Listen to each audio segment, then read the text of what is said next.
Raindrops keep falling on my head. And just like the guy who's feeling. Samsung framleiðir vatnseld snjalltæki fyrir þig og þína sem þola íslenskt veðurfar. Kynntu þér málið á samsungmobile.is.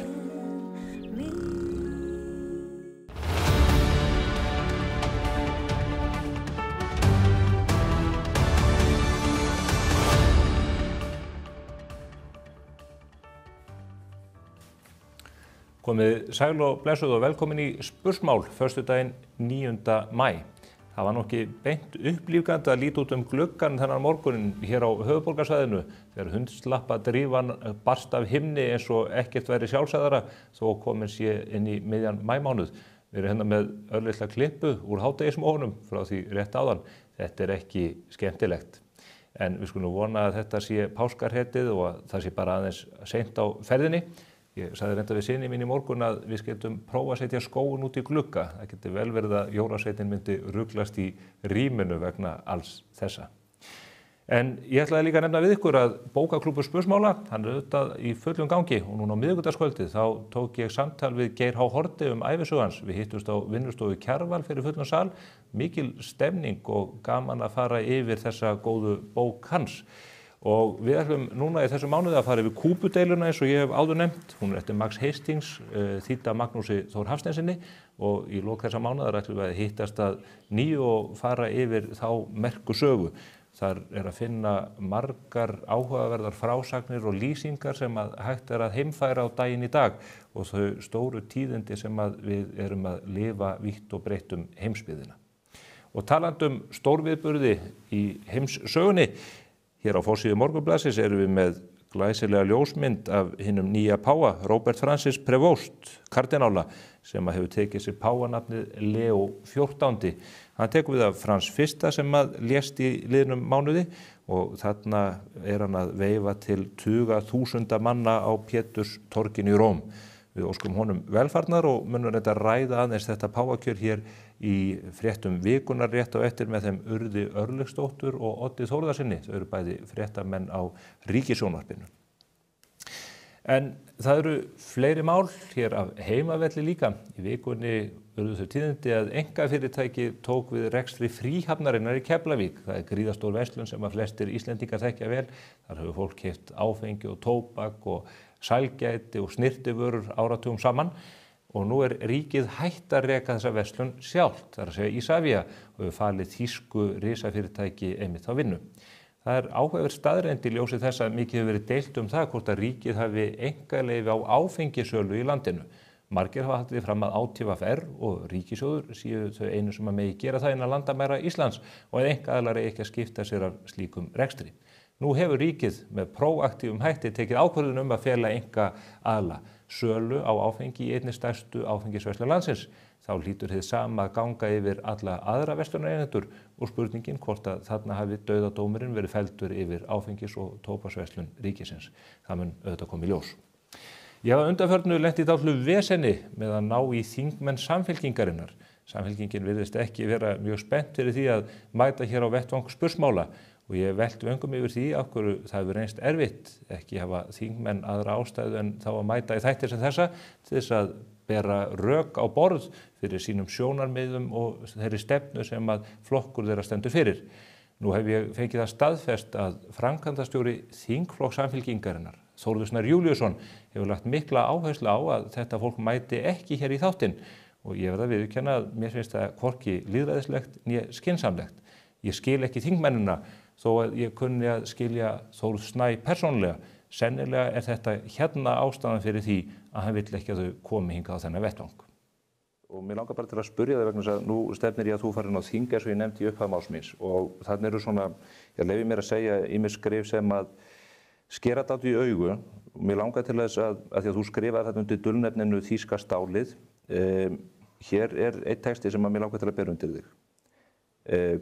Og tilvitnunin hefst. Konur eru flugklárar, miklu klárar en einfeldningarnir við sem getur mest á 3 áhugamál. Það taka eftir öllu og kryfja það. En það eru líka lævísar, miskunnarlausar undirförlar tíkur sem svífast einskis til að ná því fram sem þær vilja og helst með því að láta sjálfa sig líta út sem fórnarlömb atburðarásarinnar á meðan. Hvað höfundur þessa texta að fara? Já, þetta bara heimskulegt rant á bloggsíðu mann sem rétt rúmlega 20. Þetta svona þessi stemning sem var þarna. Varst í ástarsorg? Já, getur mjög vel verið, það eitthvað svoleiðis. Ég veit ekki hvaða erindi þetta á. Nei, ég tel ástæðu vegna þess að þú ert að stíga inn á þau pólitíska svið. Þú hefur þetta mikið fjallað skrif annars fólks líka einkaskilaboð. Eitthvað sem ég skrifaði áður en að ég var fjölmiðlamaður. Nei, það held ég nú reyndar ekki. Mér finnst það eiginlega mjög líklegt, þessi færsla, þótt að hinn gæti hafa skarast við það. Þetta líka áður en þú sest í stjórn UN Women. Já, töluvert áður. En lýsa þessi skrif þá ekki viðhorfið þínu til kvenna? Að sjálfsögðu ekki, Stefán. Þá liggur það allavega fyrir. Bara, þetta væntanlega í einhverju samhengi. Ég náttúrulega hef ekki lesið þessa texta í 2 áratugi, sko. Nei, en þetta eru endurtekið skrif. Þú segir líka hér þeir væru kallarnir endalaust frústeraðir og pirraðir þar sem meirihluti kvenkyns viðurkennir ekki að þessu jafn graðar og við og nota kynlíf til að stjórna körlum. Þetta svona grínrant og allt efnið á þessari síðu svona. Já. Og svo bara hættu við. Þarna voru alls konar menn sem settu alls konar hluti inn. Já. Og þetta var menningarlegt. Auðvitað ber ábyrgð öllu sem ég sett fram en ekkert af þessu á neitt skilið við mínar meiningar eða skoðanir á konum eða neinu öðru. Þannig var nú það. Þetta nú reyndar ekki alvarlegustu skrifin sem að fundust á þessari bloggsíðu Þóra Snæs þvert á móti. Sú afhjúpun varð að lokum til þess að hann afsalaði sér þingsæti. Hann að skrifa þetta þegar hann á 30-aldri og við skulum vona hann hafi þroskað síðan. En ég verð að viðurkenna að sú afstaða hans að þingmenn Samfylkingarinnar eigi ekki að koma hingað í spursmál lýsir ekki miklum þroska. Við skulum vona að þau láti sjá sig hér innan tíðar og gaman væri þetta að fá Þór Snæ í þáttinn sömuleiðis. Við ætlum að ræða, eins og ég sagði, við Urði Örlygsdóttur og Odd Þórðarson hér á eftir, en við ætlum líka að ræða við Sigríði Á Andersen, þingkonu Miðflokksins og Hildi Sverrisdóttur, þingkonu Sjálfstæðisflokksins. Það ætla að fara yfir hið pólitíska landslag og í lok þáttarins kemur til mín Jón Magnússon, hæstaréttarlögmaður. Hann hefur ýmislegt við það að athuga hvernig KFUM tók á málum séra Friðriks Friðrikssonar heitins sem var prestur og æskulýðsfrömuður í Reykjavík hér í upphafi 20. aldarinnar. Mjög forvitnilegt samtal leyfi ég mér að fullyrða. En fyrst þetta. Einhvern veginn hafið á tilfinninguna að Suns Out, Guns Out hafi svo lítið verið þema vikunar. Það ansi freistandi að láta það reyna að fá 3 freknur og smetti með því að sleikja sólina í þetta korter sem hún lætur sjá sig. Sólskinsvíman, hún virðist líka stuðla að aukinni hreyfingu og í kjölfarið eru allir samfélagsmiðlar morandi í einhvers konar hlaupa, hjóla, ræktar, kílómetrafjölda, fjallahæða, montstatusum. Sér í lagi á samfélagsmiðlum stjórnmálafólks sem finnur náttúrulega þörf fyrir að monta sig á öllu sem það gerir. Öllu. En það var einmitt hreyfimont sem einkenndi samfélagsmiðlafærslurnar í líðandi viku ásamt ammælismonti. Það áttu greinilega allir og ömmur þeirra ammæli síðastliðna daga. En það kannski ekkit íslenskara en það að allir eigi ammæli á þessum tíma árs. Því það eru náttúrulega alltaf sléttir 9 mánuðir fyrir verslunarmannahelginni núna sem þýðir full meðganga sem þýðir að gröðustu partydýrin að þau hafi bara hent í getnað. En ok, hvað það? Fjalla, halla, hlaupa, halla eða bara okkar eina sanna hallarhund hendist í Herjólfum síðustu helgi og hljóp maraþon á samt eiginmanni sínum í lundarhlaupinu í Eyjum í blíðskaparveðri. Hún fór sko létt með það og blés allum nös, algjörlega geggjuð. Tokka Gunn trimmaði upp á Skálafell frá Ytri Þurá í vikunni. Landakort, please, einhver. Það eru nefnilega ekkert allir jafn kunnu í staðháttum allar heimsins bújarðir og sveitabíli.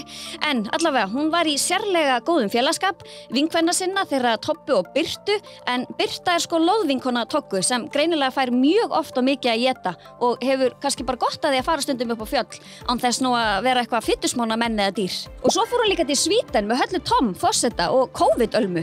Ég nefnilega held að þær séu sko orðna bestís núna, það var ykkur að tala það. En þær fór allavega í ríkisheimsókn til Svíakonungs og hittu þar alla sænsku elítuna og fullt af einhverjum silkjuhúum sem að svona meðalgrindir manna bara eins og ég og þú kunnum engin deili á. Heiðvirtasti borgarinn Heiða Björg borgarstjóri hleypti þingdastjórnunar átakinu hjólað í vinnuna á stokkunum og dögunum og þar með þeytist hún nú alla borg á reiðhjóli eins og Gísli Marteinn vinnurinnar enda eru þau fyrirmynda borgarar þau tvö. Hinn margrómaði sjálfu kongur Íslands Pavel Bartósek var í megastuði í vikunni og skilaði 3-faldri heimavinnu. Hann heldur betur búinn að stúdera réttu handtökin til þess að taka hina fullkomnu sjálfu. Sjáu þennan snúð?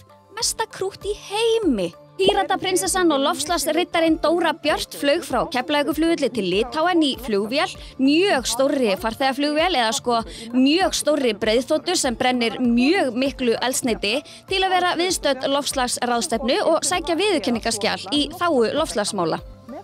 Já, einmitt. Talandi að vera kannski okku-ponku pínu lítið smá í þversögn við sjálfa sig. En vonandi var bara gaman. Alltaf gaman að komast á loksins bara í fríhöfninu og ná sér í eins og eitt tyggjókartón eða svo. Eða er það alveg búið eða? Inga Sæland hugsaði síns eigin í vikunni eins og svo oft áður og tryggði sér pláss á hjúkrunarheimilinu Ási í Hveragerði. Ekki hún nú að yngjast neitt frekar en við hinn, en hún tók fyrstu skóflustunguna að 9 hjúkrunarheimili þar í bæ og gerði hún það bara býsna vel. Þetta er alveg augljóslega ekki fyrsta eða síðasta djúpa holan sem hún grefur. 1, 2 og lyfta! Já, ég var búin að segja ykkur frá allri afmælisdópíunni og hún Rósa Guðbjarts veit heldur betur hvað klukkan slær. Því hún segir 60-aldurinn vera hinn nýja fertugsaldur. Við skulum bara leyfa henni að halda það. Maður alltaf að bera virðingu fyrir eldra fólki. Þessari rándýru mynd úr 60-afmæli blaðasnápsins Dresa Mag deildi hún á Instagram og ég bara að hugsa nú með hvað ætli þessi samkoma sé sem partírefurinn Jakob Frímann Magnússon lætur sjá sig í. Ég efast að einhver kunna telja svo hátt. Snúli Másson átti afmæli á dögunum og afsannaði þar með kenningu Rósu því ef maður vissi ekki betur þá héldi maður að hann væri að fagna 58 ára afmæli en ekki 28 ára. Bara svona miðað við áhugamál, talsmáta, klæðaburð og fas og ýmislegt annað. Samt alltaf flottur mest í snúllin, það breytist náttúrulega aldrei. Til Hammó með Ammó, snúllhaus. Hildur Björns fagnaði 11 ára afmælisdóttur í vikunni með sætri myndafærslu á Instagram. Svo cute! En það vekur líka alltaf jafn mikla athygli hvað Hildur Björns, þessi rólindis sæta og geðþekka dúkkustelpa, hvað hún verður alltaf reið þegar hún ræður öll skipulagslýsin í borginni. Ég er alveg sammála henni þarna. Ég meina, hvernig á fólk að geta tanað sem býr í öllum þessum skuggahverfum víðsvegar borg? Er enginn að pæla í D-vitaminskorti landsmanna lengur? Sanna Magdalena var 33 ára afmælisprinsessa á dögunum. Til hamingju með þig, flotta kona. Tók hún til hendinni og sótthreinsaði heimilið áður hún hélt upp á árin 33 með góðum vinnum. Dulli Deppa, við erum svo stolt af þér! Krulli Sibbason, bróðir Áslaugar Örnu átti líka afmæli í vikunni og að sjálfsögðu deildi hún krútlegri afmæliskveðju til bróður síns enda hafa þau systkinin gengið í gegnum þunnt og þykkt saman. Svo var náttúrulega alger flugeldasýning þegar Áslaug greindi frá því að hún ætla að setjast á skólabekk í New York. Við erum strax svo sorgmætt af söknuði að við viljum bara varla ræða þetta. Bara farvel, Slauga. Ingibjörg Ísaksen, hún átti líka afmælisdóttur á dögunum og skemmti fjölskylda sér vel á einhverjum boltakappleik einhvers staðar í útlöndum. Jehey, gaman! Heyrðu, svo er það afmæli aldarinnar. Dísa Skvísa, borgarstjóri í Kópavogi, jú víst, Kópavogur er bara víst borg. Hún ætlar að bjóða landsmönnum öllum í köku og með því í Smáralind á laugardaginn í tilefna 70 ára afmæli Kópavogsborgar. Kópavogsgengstirinn, herra Hnetusmjör, hann ætti náttúrulega að henda í afmælisöng. Er það ekki? Ég skal bara hjálpa þér, herra, bara svona til að koma þér aðeins á stað.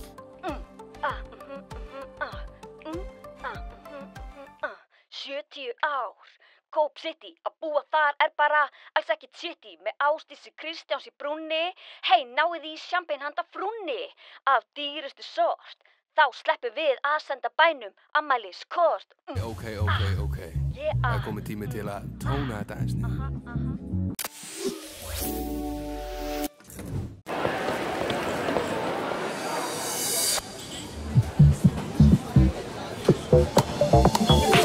Right, step right, shine bright.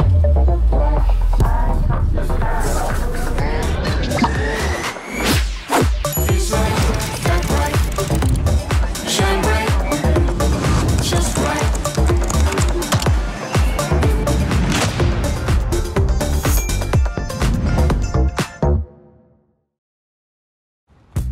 Velkomin í heim þar sem allt er í fullkomnu flæði. Nýr og alrafmagnaður Kia EV6. Forsala er hafin. Askja.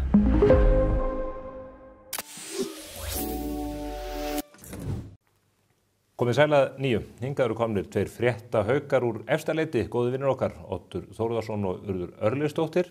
Þau þekkiði auðvitað af skjánum, þó að það sé af annarri stöð eða úr öðru samhengi heldur en þessu hér. Þau hafa eins og mætinga áður og stóðu sig með slíkri príði að við töldum á mikilli fréttaviku nauðsynlegt að fá þau á staðinn. Komið sælblessuð. þetta ekki rétt lýsing hjá mér? Jú, það má segja Mjög ánægð með þetta. Það var gaman að koma síðast. Alveg ósködduð sem þið komið frá því. Já, svona mestu leyti. Þannig að við sjáum hvernig það fer núna. Allan er búin að jafna ykkur. Já. Við erum náttúrulega eins og allir heimsins miðlar með á forsíðunni þennan stór viðburð frá Vatíkaninu, Péturstorginu sjálfu í gær. Bandaríkjamaður, kjörinn Pávinn í Róm. Þetta kom, er það ekki öllum óvart? Jó, þetta kom flestum óvart og það hefur gert það svona undanfarið. Ég meina það voru fæstir sem spáði því að Frans fyrsti yrði kjörinn á sín tíma og sennilega fæstir sem spáði því að Róbert Prevost yrði næsti pái. En þetta er merkilegt fyrir margar hlutasakir og ekki síst að hann er fyrsti bandaríkjamaðurinn. Og menn svona velta því fyrir sér hvaða þýðingu það hefur og hvaða áhrif það mun hafa. Honum er lýst sem svona hálfgerður miðjumanni. Hann er svona frjálslyndur og íhaldsamur í bland, segja sumir, og svona aðrir sem vilja greina það þannig, hann sem er líkur Frans páfa, sem var nú frjálslyndur í meira lagi. Er hann framsóknarmaður innan kaþólsku kirkjunnar? Já, það má segja það, hann er svona framsóknarmaður, það er svona gamla bændaflokknum innan kaþólsku kirkjunnar. Þú mást kannski orða það þannig.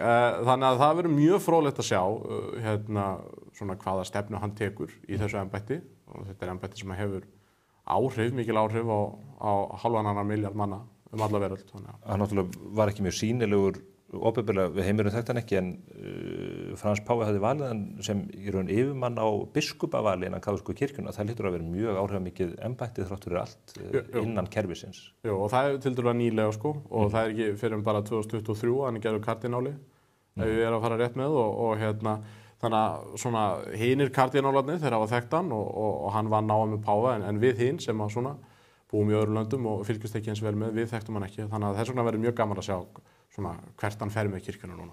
Hann er guðfræðina menntaður starffræðingur. Já, einmitt, ég sá það í gær, mjög áhugavert. En sko, nú er ég bara að spyrja, skiptir einhverju máli að hann sé bandaríkjamaður? Mun það hafa áhrif á svona hvers konar páfa hann verður og að hann var kjörinn núna? Sko, það er náttúrulega hefur svolítið verið svona óskrifuð og ósögð regla að bandaríkjamaður sé ekki páfi. Bandaríkin eru auðvitað stórveldi og þess vegna hefur það ekki verið venjan að maður sem að svona embætti síns vegna þurfi ofta að adressera eitthvað sem að stórveldin er að gera og jafnvel veita þeim einhvers konar aðhald, trúarlegt, að það sé ekki maður sem að koma frá stórveldinu sjálfu. Kannski að þetta breytast, kannski stjórnmálaástandið þannig í Bandaríkjunum í dag að það þurfi einmitt einhver að vera til þess að ávarpa það. Þarna er kominn Bandaríkjamaður sem að vissulega bjó áratugum saman í Perú og talar bæði spænsku og ítölsku líka. En bandarísku ríkisborgari væntanlega. Akkúrat, og sem talar væntanlega ensku með bandarísku hreim og getur ávarpað landa sína þar mjög beint og beinskeytt og kannski er einhver þörf á því, kannski hafa kardínálarnir talið einhverja þörf á því, maður veit það ekki. Hann getur náttúrulega ávarpað Donald Trump, hann virtist vera bara óskaplega ánægður með þetta, maður hefði alltaf getað búist við að bara tekja eitthvað brjálæðskast. Já, hann virtist vera mjög ánægður með þetta. Já, sagðist hlakka til að hitta nýjan páfa og það verður nú sjónarspil þegar það gerist. Já, spurning hvort að þessi páfi muni leggja leið sína í hingað þetta við höfum aðeins einu sinni fengið heimsókn frá þessum æðstamanni kaþólsku kirkjunnar. Jóhannes Páll annar mætti hingað minni mig undir lok 9. áratugar. Já, 80 eitthvað, já, akkurat. Þetta er auðvitað sjónarspil, við veltum fyrir okkur áhrifum kirkjunar. Þetta er þrátt fyrir allt gríðarlega áhrifamikið embætti þó að margir á Vesturlöndum virðist vera afhuga kirkjunni. Já, ég meina þetta skiptir náttúrulega miklu máli, þetta er eitt stærsta trúarfélag í heimi og náttúrulega mörg verkefni sem bíða þessa páfa, allt sem er að gerast í heiminum í dag og þeim mál sem hafa komið upp innan kirkjunar líka, þannig að þetta verður mjög áhugavert að sjá. Það er tala líka að hann sé frjálslyndur og maður svona velti fyrir sér sko hvað þýðir það í þessu samhengi. En já, maður er bara svona spenntur að sjá hvernig það verður og ég skal alveg viðurkenna, ég hef ekkert haft mjög mikinn áhuga á þessu páfagjöru þó svo þetta skipti þetta miklu máli, en þetta er náttúrulega, það er ótrúlega gaman að sjá þetta eins og hérna í gær þegar að hvíti reykurinn kemur upp og það er allt þetta fólk að bíða, ég var að horfa á fréttirnar í gær að maður sé bara eitthvað börn á háast á foreldrum sínum bara grátandi þegar nýr páfi kemur út, því maður tengir kannski ekki endilega við þetta sjálfur. Nei, einmitt. Já, við erum ekki vön þessu úr mótmælandi kirkjunni.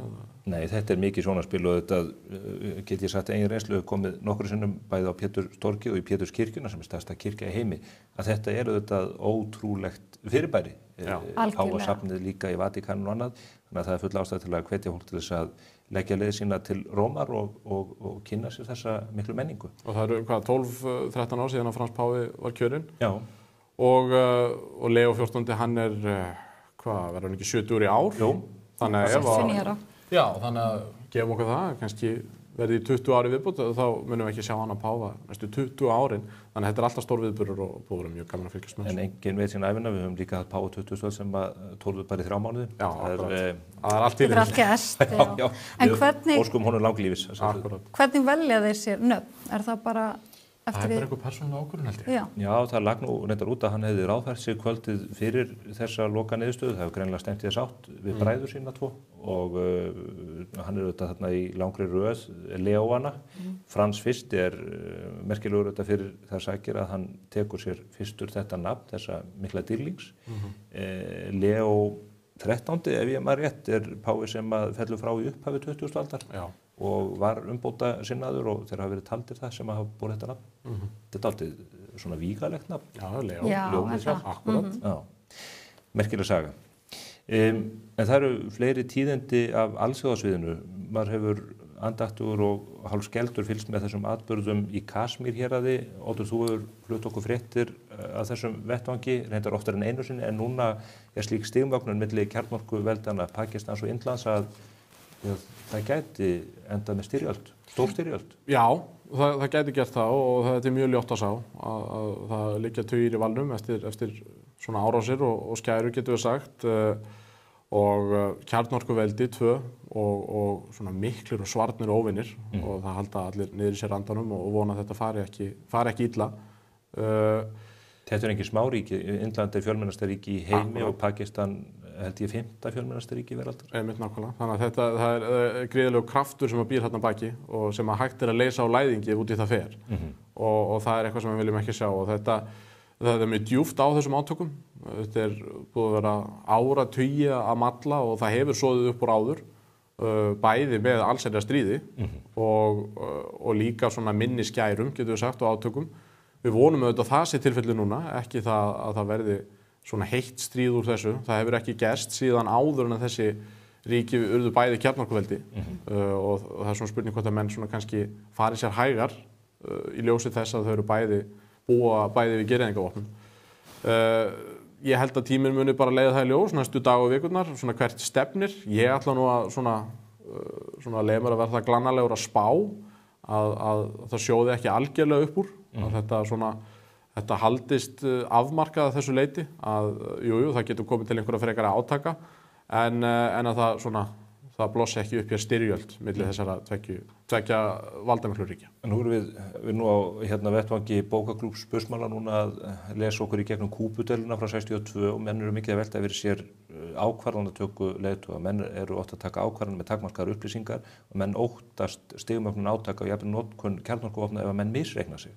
Það í þessum aðstæðum alltaf líklegt að menn misreikna sig öðru hvorum megin víglínunar. Já, ekki spurning sko. Og það er mikill hiti og það er trúar hiti. Við vitum það að hindúar á Indlandi og múslimar í Pakistan hafa eldað grátt silfur saman langa hríð og sérstaklega þegar Bretar skiptu þessu ríki upp á sín tíma og gerðu það þessum 2 ríkjum að þá endaði það mjög illa mjög víða og þannig að það er djúpt á þessum átökum og það að þessi verið að ífa upp sárin einhvern veginn með þessum hætti það er mjög hættulegt og eins og segið við höldum öll bara niður í okkur andanum hreinlega meðan að við fylgjumst með því hvernig þessu vindur fram. Líka á tímum þar sem að aggressjónin virðist ráðatótti fyrir í pólitíkina þar að sjá atburði eins og í Rússlandi og Úkraínu fyrir botni Miðjarðarhafs í samskiptum Kína og Tævan og annað að þetta er ekki björgulegt.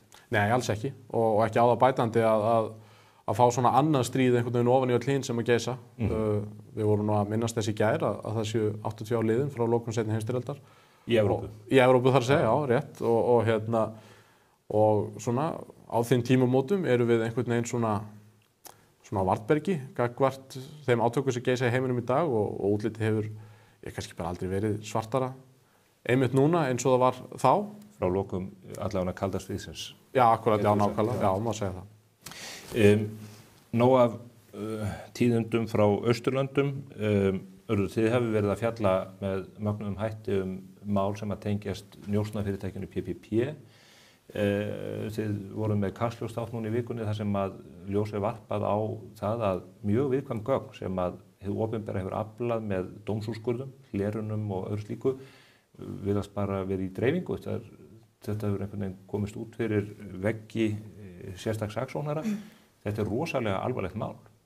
Já, þetta er bara alveg ótrúlegt mál og svo margar spurningar sem vakna í kjölfarið. Ég meina, það er komin meirinn áratugur síðan að þessum gögnum var aflað og þau hafa einhvers staðar legið og maður spyr sig sko, þú veist, svo staðan í dag, hvernig er þarna gætt öryggi slíkra gagna? Ég meina, eins og við erum að tala þarna var bæði búið að stela gögnum úr rannsóknum lögreglu þegar þeir voru að starfa þar og gögnum frá sérstökum saksóknara.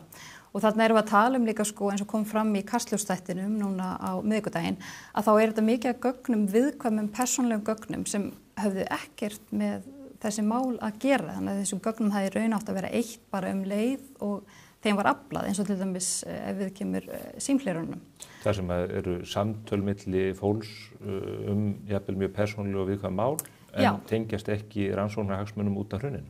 Nei, enga veginn. En greinilega hefur verið haldið í þau til þess að sita á einhverju, allavega maður myndi svona gera ráð fyrir því. En þetta er bara heiða ótrúlegasta mál og það verður bara mjög áhugavert að sjá hvernig verður tekið á þessu. Ríkissaksóknari er með þetta hjá sér, hún hefur ekki viljað veita viðtal, við erum búin að hafa samband við hana í nokkrar vikur og hún hefur vitað af þessum umfjöllunum. Hún hefur ekki viljað veita viðtal en nú eru þau með 2 mál til skoðunar er varðar umfjöllun RÚV. En er ekki líka allt samtvinn að maður veldur sig að geta þessi embætti rannsakað, það er samgangur milli starfsmenn fara á milli, núverandi dómsmálaráðherra var saksóknari við embættið, þetta er einhvern veginn svona, maður getur allavega ímynda sig að það fólk sem var fyrir barðin á þessu, að það sé vantrúað á að þetta fólk sé bært til þess að finna lausn á þessu. Já, maður skilur það alveg, en það verður einhvern veginn, hver á þá annars að taka við þessu? Þú veist, þetta er allavega eins og dómsmálaráðherra sagði í gær, þetta er allavega komið í einhvern farveg innan kerfisins, en ég held við þurfum bara öll að spyrja okkur núna, sko, hvernig er staðið að öryggi og varðveislu mjög viðkvæmra gagna og það er náttúrulega líka traust almennings til lögreglu og þeirra sem þar starfa, það rýrnar við svona umfjöllun. Það hefur beðið hnekki líka út af aðkomu varðstjórans að njósna starfseminni sjálfur, maður er hreinlega bara trúir þessu ekki. Og hann var auðvitað bara starfandi þar til að þessi umfjöllun kemur upp, þú veist, og það er náttúrulega ótrúlegt og það er náttúrulega eitt af þeim málum sem að ríkissaksóknari er með til skoðunar núna, hans aðkoma að þessu. Þetta hefur komið upp á yfirborði áður eins og þegar að í ljós kom að saksóknari hafði hlerað símtöl lögmanna og skjólstæðinga þeirra. Fóru menn ekki einfallega bara yfir strikið í einhverju réttlátri reiði við uppgjörið hrun? En maður hefði haldið að þarna væri allavega einhver augljós markalína sem að menn mættu ekki fara yfir. Já, sko ég hef nú að vikna þetta svolítið fyrir mína tíð þegar þessi mál kom upp, ég hef sannlega verið ennþá í grunnskóla eða eitthvað líka. Ég hugsa með fyrir okkur, sko, þá er það svo ótrúlega langt síðan fyrir okkur sem yngri eru, sér að þetta var. En jú, ég meina, þú veist, ef maður svona horfir í baksýnisspegilinn og svona kynni sér þessi mál, þá virðist í rauninni, þetta var náttúrulega, það enginn upplifað hana eins og þetta voru stór sakamál. Þannig, en jú, mér finnst svona flestir einmitt tala það þegar að leita tilbaka, það hafi kannski verið farið. Já, menn hafa kannski ekki alveg vita nákvæmlega hvað þeir voru að gera og það hefur verið brotið á mönnum, en þeir meina unnu þeir sem að sagt voru hleraðir eða samtöl þeirra og verjandi þeirra, þeir unnu náttúrulega mál ef þetta varðar. Stemningin auðvitað rafmögnuð í samfélaginu á þessum tíma. Mjög. Og kannski ekki skrítið að menn spyrir sig hvort á geist hafi verið farið og svo er svona sú spurning sem að vakna núna hvort að það sé hafið einhvers konar uppgjör að það verði að gera uppgjörið, það er að segja að það sem er áhugaverðast í þessu er að við sem þjóðfélag verðumst einhvern veginn ekki geta hrist af okkur hrunið, sama hvað líður langur tími, þetta hvílir á samfélaginu.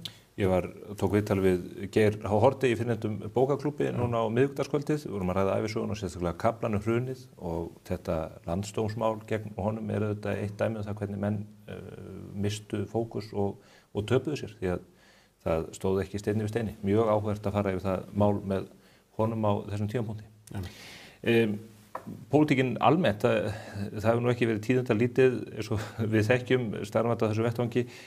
Þingið er núna einhvern veginn komin í loka fasan fyrir sumarleyfi, við ætlum að reyna að klára þetta miðjan næsta mánuð. Hafið þið tilfinningu fyrir því hvernig úr þessu muni spilast?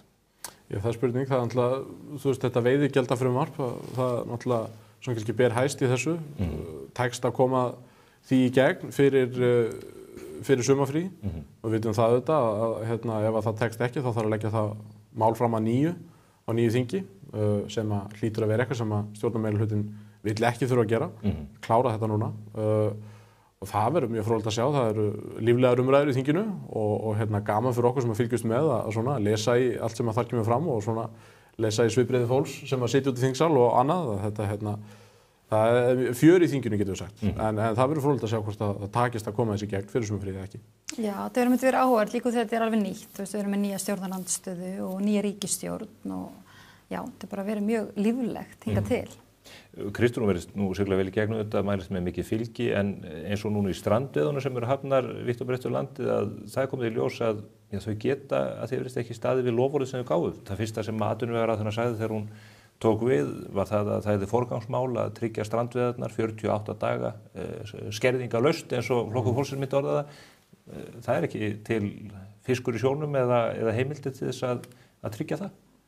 Nei, einmitt. Þetta er svona eitt af þessum málum sem að svona einhvern veginn hefur einkennt þessa fyrstu daga þessar ríkisstjórnar og Flokkur fólksins, þetta með svolítið eindregna afstöðu þessu og verður svona skemmtilegt að fylgjast með hvernig það rímar við afstöðu hinna stjórnarflokkana og annað og það verður held ég svona yfirskrift þessari ríkisstjórnar svolítið svona fram á veginn, hversu vel ná þessi flokkar að samræma sín stefnumál þegar þau komu upp.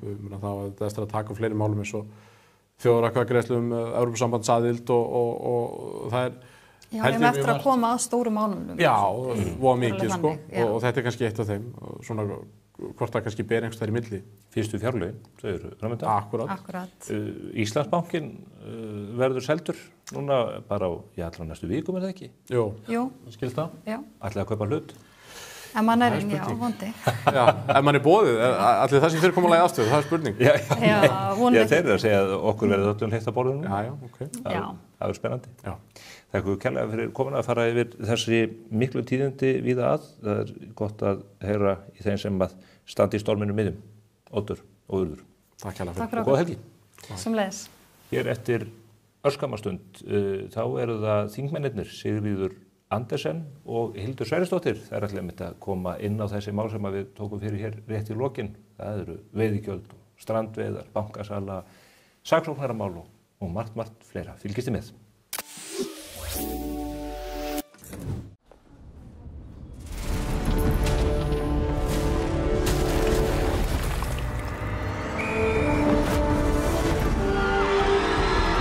Hvern langar þig að hitta í dag?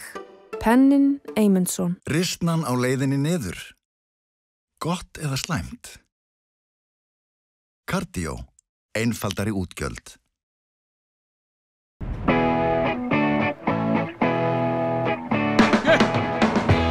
Landsins mesta úrval af Hoka hlaupaskóm. Upplifðu hámarkstempun og þægindi. Sportís, Skeifunni 11. Komdu og reynslaktu glænýjum Toyota Land Cruiser 250 hjá viðurkenndum söluaðilum. Toyota. Förum lengra.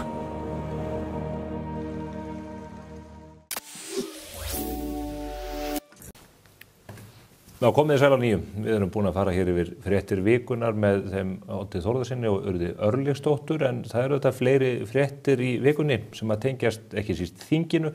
Það er í fullum gangi og mér skilst að mönnum að það sé stefnt að því að ljúka þingstörfum í ekki seinna en 17. júní. Við vitum hins vegar ekki hvort það takist. Kannski fáum við svör við því hér eftir skamma stund, því að það eru komnar hingað Hildur Sverrisdóttir sem er þingflokksformaður Sjálfstæðisflokksins og Sigríður Andersen sem er þingmaður Miðflokksins. Komið þið sælar. Velkomnar. Takk fyrir. Hver er staðan í þinginu? Það er verið að sagja ykkur málþófi í sambandi við veiðigjöldin. Ætlið þið að halda þinginu á störfum langt fram eftir sumri? Við erum bara að sinna okkar hlutverki sem er að ræða mikilvæg mál fyrir samfélagið og þetta málþófstal er náttúrulega með miklum ólíkindum og kannski sýnir fram á mikla nýliðun á þinginu og ég leyfi mér að segja svona ákveði virðingarleysi gagnvart þinginu og þessu hlutverki löggjafans sem við erum í. Hvernig þá?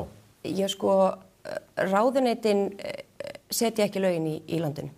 Þau eru mjög gagnleg við að undirbúa mál og allt slíkt og koma fram með þá þessa svona nálgun framkvæmdavaldsins. En það ekki framkvæmdavaldsins að setja lögin, það Alþingis og við erum í því hlutverki og höfum bara þá skyldu að ræða þau, höfum til þess mjög skýran lagaramma sem eru þingsköpin hvað hefur verið metið eðlilegt að í þeirri umræðu sé rætt hversu lengi og hversu oft og hvernig það allt saman gert. Stjórnarandstaðan í því vel innan allra ramma, varandi tímalengd og annað, fyrst að þetta málþófsorð borið hér á borð. Þessi umræða veiðigjöldin skiljanlega orðin löng, bæði þar sem þetta risastórt mál, en ekki síst út í að stjórnarliðarnir sjálfir hafa tekið mjög mikið þátt í þeirri umræðu, sem vel.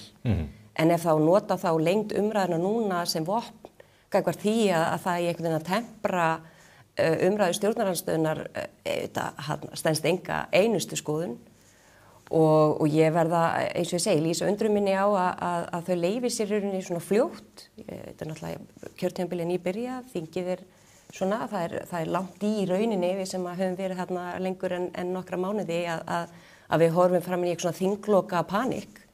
Það eru þau sem að taka ákvörðun að leggja svona risastór mál á borð. Það eru þau sem að taka ákvörðun að þau séu svona illa unnin. Það eru þau sem taka ákvörðun að þarna bara mjög mörg atriði sem verður að fá betri svör við.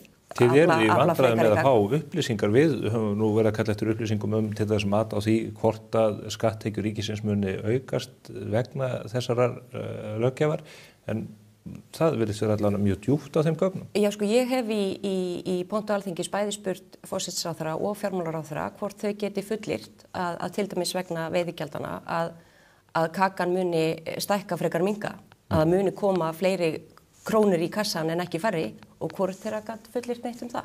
Og það bara eitt dæmi í þessu stóra samhengi hlutana sem náttúrulega alveg með ólíkindum, en svo eru mjög mörg önnur atriði í þessu máli sem eitthvað sem bara okkar hlutverk og skylda að vera að benda á. Þetta illa unnið, það lítið samráð ef eitthvað. Sveitarfélögin hafa skiljanlega miklar áhyggjur og sko ég verð að leyfa mér að segja í þessari umræðu þar sem við erum bara að benda á þessi atriði og spyrja mjög eðlilegra spurninga og hafa bara skiljanlega áhyggjur af því að það að slengja fram svona mikilli skattahækkun með einu pennastriki eins og ég hef leyft mér að orða sem þvert á orð forsætisráðherra hér í kosningabaráttunni sem talaði að kannski á áratug væri hægt að sjá hækkun veiðigjalda í öruggum skrefum og engum kúvendingum og svo korteri seinna eru hér bara kúvendingar og í þessari umræðu allir þá koma stjórnarliðar svona svolítið eins og þau hafa verið í einhvers konar markmiðasetningu í sumarbúðum í Vagláskógi og þetta allt sanngirni og leiðrétting og réttlæting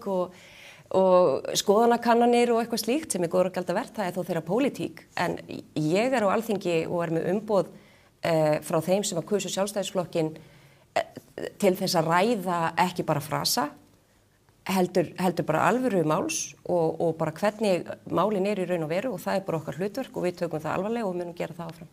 Sigurður, þú ert eldri en 2 vetur í pólitíkinni, þetta að fara að nálgast einhvers konar málþóf? Það að reyna að setja pressu á meiri hlutan vegna yfirvofandi þingloka í júní?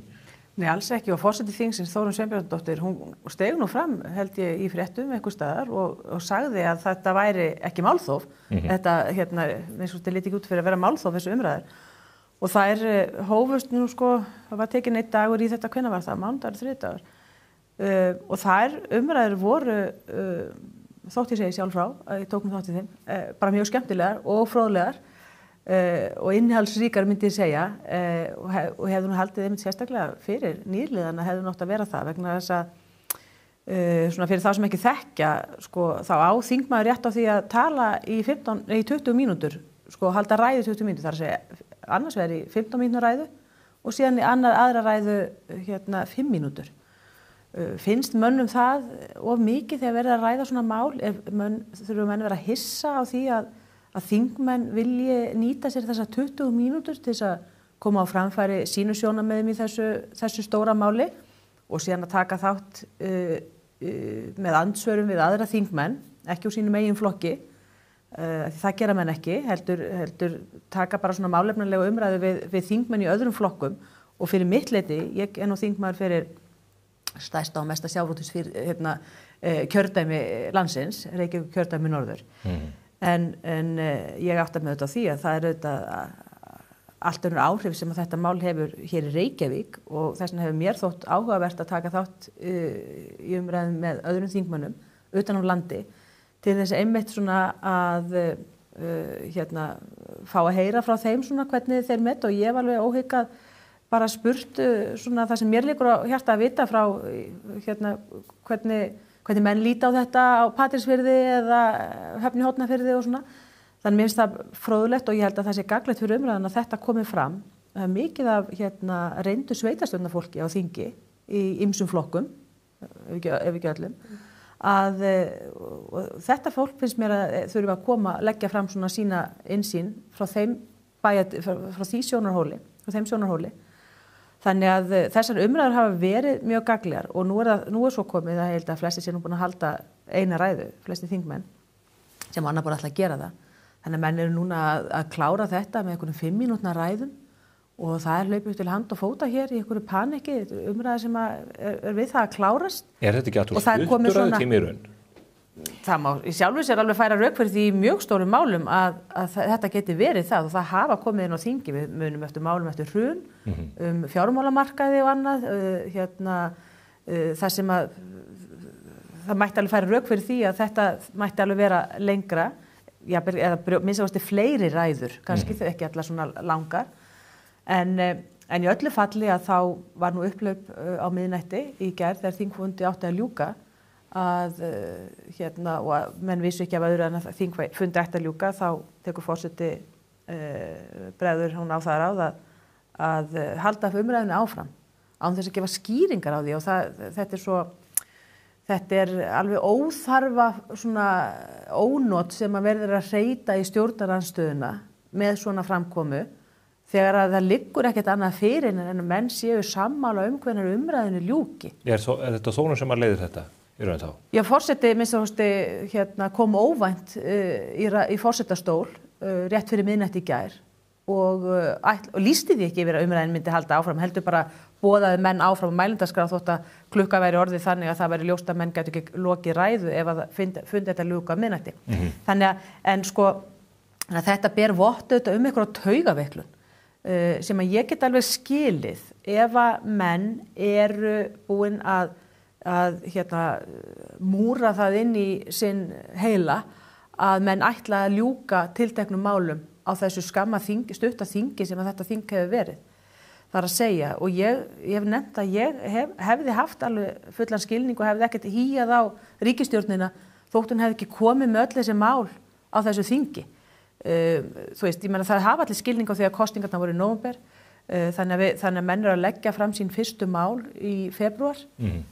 Og það er skammur tími fyrir mörg stór mál, það er þetta mál og menn hafa viljað ræða þetta strandveiðina, þótt það sé ekki mál sem hafi komið inn til þingsins, en menn spyrja, er það ekki mál sem þarf að koma inn til þingsins ef menn ætla að fara að gera stórkostlega breytingar á því og nú er strandveiðtímabili hafið og það er bara ræða það mál aðeins meira dýptina eftir en spurningin er kannski þessi, þetta er þetta stærsta máli veið ekki, það er það mál sem hefur fengið mest athygli í fjölmiðlum og mest í þunginir í kring. Það eru samt önnur stór mál líka, ég meina ég nefni til dæmis áformum að leggja niður stjórn Tryggingastofnunar,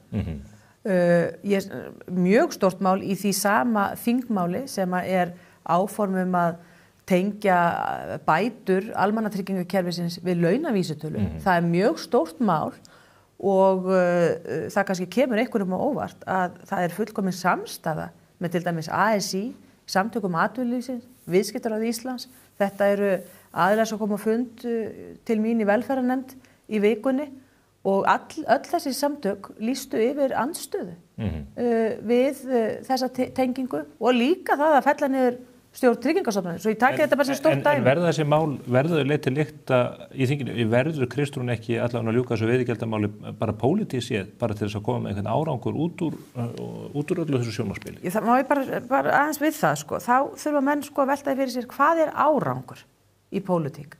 Hvað er árangur í þingstörfum? Það er auðvitað engin árangur að afgreiða illa unnin mál. Það er bara ömurlegur árangur. Þau eru algjörlega ósaman því að þetta sé illa unnið. Það kemur í bakið á mönnum seint síður og við höfum mörg dæmi það. Þannig að ég myndi hvetja þau til aðeins anda með nefinu og ég skal lofa að hýja ekki á þau og bara bið þjóðina að vera ekki að gera það. Það komið fram. Ég tek undir þetta og ég held að í þessu sko, stóra myndin held ég þessi. Þau eru mjög metnaðarfull og eru einhverju hluta vegna búin að ákveða að fjöldi mála sé einhver mælikvarði sem skiptir máli. Vilja sína árangur eðlum á samkvæmt. Já, það flott en ég tek heilsugur undir með Sigríði hér, sko, hvað árangur. En þau verða þá líka að bera sko, virðingu fyrir því og bera ábyrgð á því að það Alþingi sem setur lögin í landinu. Og það nú bara þannig að það eru lög í kringum hversu mikið megi ræða það. Hversu það var tekin ákvörðun hvað skynsamlegt að kjörnir fulltrúar okkar ræði fá allan að tækifæri til þess að ræða sem undirstrikar mikilvægi þess að það sé gert. En þau eru meirihlutann í þinginu? Fyrir utan, já. Keyra þetta ekki bara í gegn? Já, fyrir utan þinglega meðferð sem alltaf í nefndunum sem að kannski almenningur sér minna af en ekki síður mikilvægara. En sko, það að alltaf koma með til mér svo þetta mál, risastórt mál, svona illa unnið sem það bara því miður og blasi við, held ég núna, og svona þegar ríkið kannski aðeins búið að setjast úr frasapólitíkinni sem því miður svolítið mikið haldið á lofti þarna, að þá auðvitað bara blasir við að hér þarf bara að vinna betur, þau þurfa að taka einhver ákvörðun á því hvort þau myndu alltaf bara böðluð í gegn og hvernig við þá ætlum að taka á þeirri staðreynd. Við berum ákveðna skyldu. Við berum ákveðna skyldu að reynilega forgangsraða hvað hefur við mestar áhyggjur af. Þetta ekkert bara veiðigjaldamáli, þráttur að það sé rosa stórt í öllu stóru samhengi hlutana þótt að sé alltaf að smætta það bara ég vissi einhvern veginn varðhundar einhverja 5 ríkra kalla eða hvað það sem eru auðvitað algjört bull. Þetta risastórt mál, það eitt og málin sérstaklega eins og með þessa launavísitölu tengingu eru þetta líka risastórt mál sem eins og fjármálaráð gerði afgerandi athugasemdi við. Og fjármálaráðherra veit ekki eins og hvort það kosti 0 eða 10 milljarða? Nei, og virðist ekki skipta neinu máli, sko. Og allt þetta bara eðlilegt að sé rætt. Ég meina tíminn líður þau hljóta átt að sjá því. Ég tek undir með Sigri, ég upplifi ákveði panikk.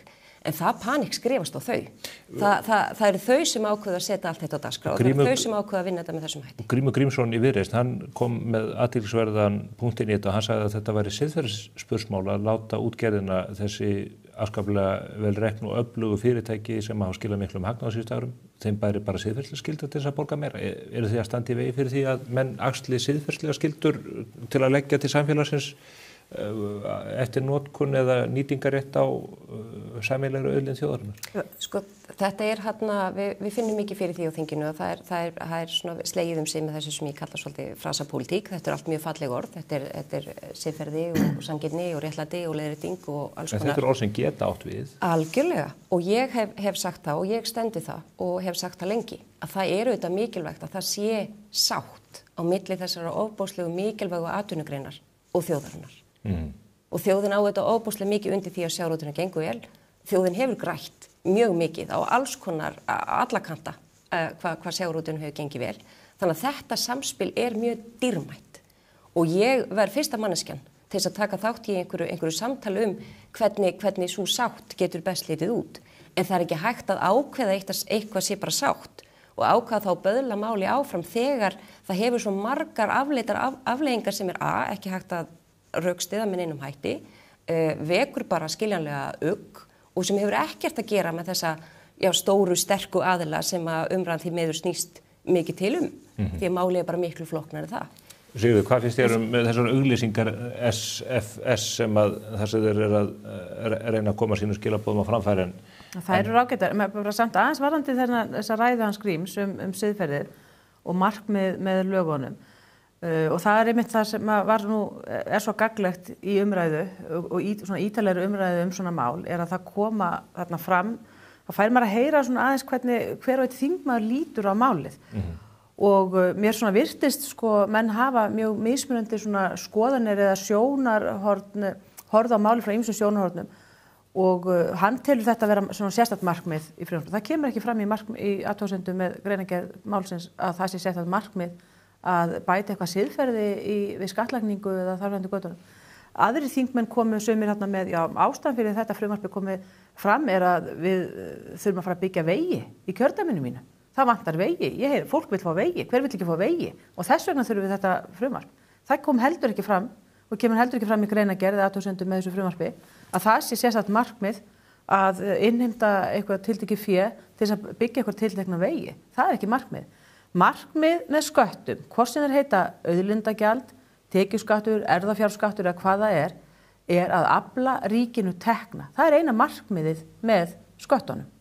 Það ekki, menn laga ekkert siðferðið með einhverjum sköttum nema síður sé. Það er bara mjög afmarkað hlutur sem skattar gegna í okkur samfélagi og við getum haft skoðunar á því hvort skattar séu góðir eða vondir, en þetta hlutverkið.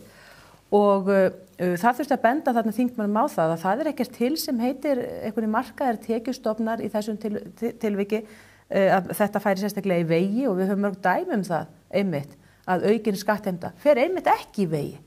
Og það þetta sem við erum að kalla eftir á þinginu, að það verði metið og sýnt með einhver betri á spilin, hvort að þessi skattlagning auki raunverulegar tekjur ríkisins til þess að hægt megi að byggja vegi og ýmislegt annað sem að ég veit að verður kallað eftir. Og þessir útreikningar liggja ekki fyrir. Þannig að markmiðið með þessu alls ekki það sem að margir þingmenn halda. En útgerðin að draga úr fjárfestingu. Ég hef talað við menn út á landi í iðnfyrirtækjum annað. Þeir finna strax fyrir því að þessi fyrirtæki eru farin að halda sér höndum. Minni fyrirtækin eru hreinlega farin að segja fólki, liggur það ekki bara augljóst fyrir að þessi aðgerð mun ekki auka tekjurnar í lok dags? Sko, markmiðið með frumvarpinu sérstaklega tekið fram. Það markmiðið. Það að standa undir rannsókn á sviði sjávarútvegs og það er mikil vanhöld að rannsóknum hafi verið sinnt. En það er ekki vegna skorts á tekjum, vegna það hefur verið innheimt síðan sérstakt gjald af útgerðinni sem á að renna í sérstakar rannsóknir sem hafa ekki farið fram í áratug hér á Íslandi. Þannig að þessum spurningum þarf að svara og þetta þarf að liggja fyrir. Það segist ekki eins og vita hvort að hnúfubakurum éti fisk og konin í Hvalfjörð í æti þar. Og ég bara segi, byrjum á að eyða peningunum, þessum milljörðum sem hafa verið safnað upp í sjóði sem að varðar sem að sérstaklega eru eyrnamerktir rannsóknum á þessu í sjávarútvegi. En hvað auglýsingarnar annars varðar, þær hafa bara vakið upp málefnalega umræðu, líka ómálefnalega, en líka málefnalega umræðu. Og ég ekkert viss að fólk almennt, ekki vissi ég það, þó á þinginu en ég svo sem ekki að vasast í sjávarútvegi frá degi til dags. Og ég ekki viss að menn hafi almennt áttað sig á því hvernig sjávarútvegur í Noregi. Ég held að menn horfi til Noregs og halda sig allt æðislegt í Noregi. Af því að þar bara einhvern veginn allir á skíðum og einhvern veginn heilbrigður lífstíll og svona þar bara sé einhvern veginn allt í þeim gírnum. En það kemur bara í ljós að sjávarútvegur í Noregi bara eins og bara illa rekin skúffu fyrir, eins og hendar víða í Evrópu, bara í skúffu, niðurgreiddur einhvern veginn og með allt öðrum hætti en við eigum að venjast hér. Og enda hef ég ekki heyrt neina norðmenn sem að þekkir svona dagstaglega ræða eins og ég gerir mig mjög oft þegar ég ræði við útlendinga og menn spyrja á hverju lifið þið og þá heldur maður langar ræður sjávarútvegur og útskýrir hvernig sjávarútvegur er rekinn á Íslandi, hvernig hann hefur verið sjálfbær í áratugi á Íslandi og þessa ræðu heldur maður svona í góðum gleðskap sem verður bara betri við þessa ræður. Skemmtileg. Það engin norðmenn sem gera þetta. Það tekur engin norðmaður einhvern veginn sjávarútveginn í þessu sambandi. Hvað finnst þér þessar auglýsingar? Mér finnst það prýðisgóðar og það sem við sáum að það var búið að halda þannig blaðamannafundi, ríkisstjórnin heldur marga blaðamannafundi og það var búið að tilkynna þessi áform og það fór mjög mikið fyrir frössunum öllum og minna efnislega umræðu. Og þannig að já, ég meina þetta allan að vakti upp tilfinningar en eins og Sigríður bendir á það fólk fór aðeins að spyrja sig nú, hvað gera normenn öðruvísi? Af hverju normenn ekki að græða peningur? Af hverju einmitt eru ekki all þessi nýsköpunar fyrirtæki sprottin úr fjárfestingu úr sjávarútveginum eins og hér og svo framvegis. Þannig að ég held að þær hafa verið bara góðra að gjalda verðar þó að það sé nú kannski ekki eitthvað sem við beint að stúsast í á þinginu alla jafna, það bara á vegum SFS.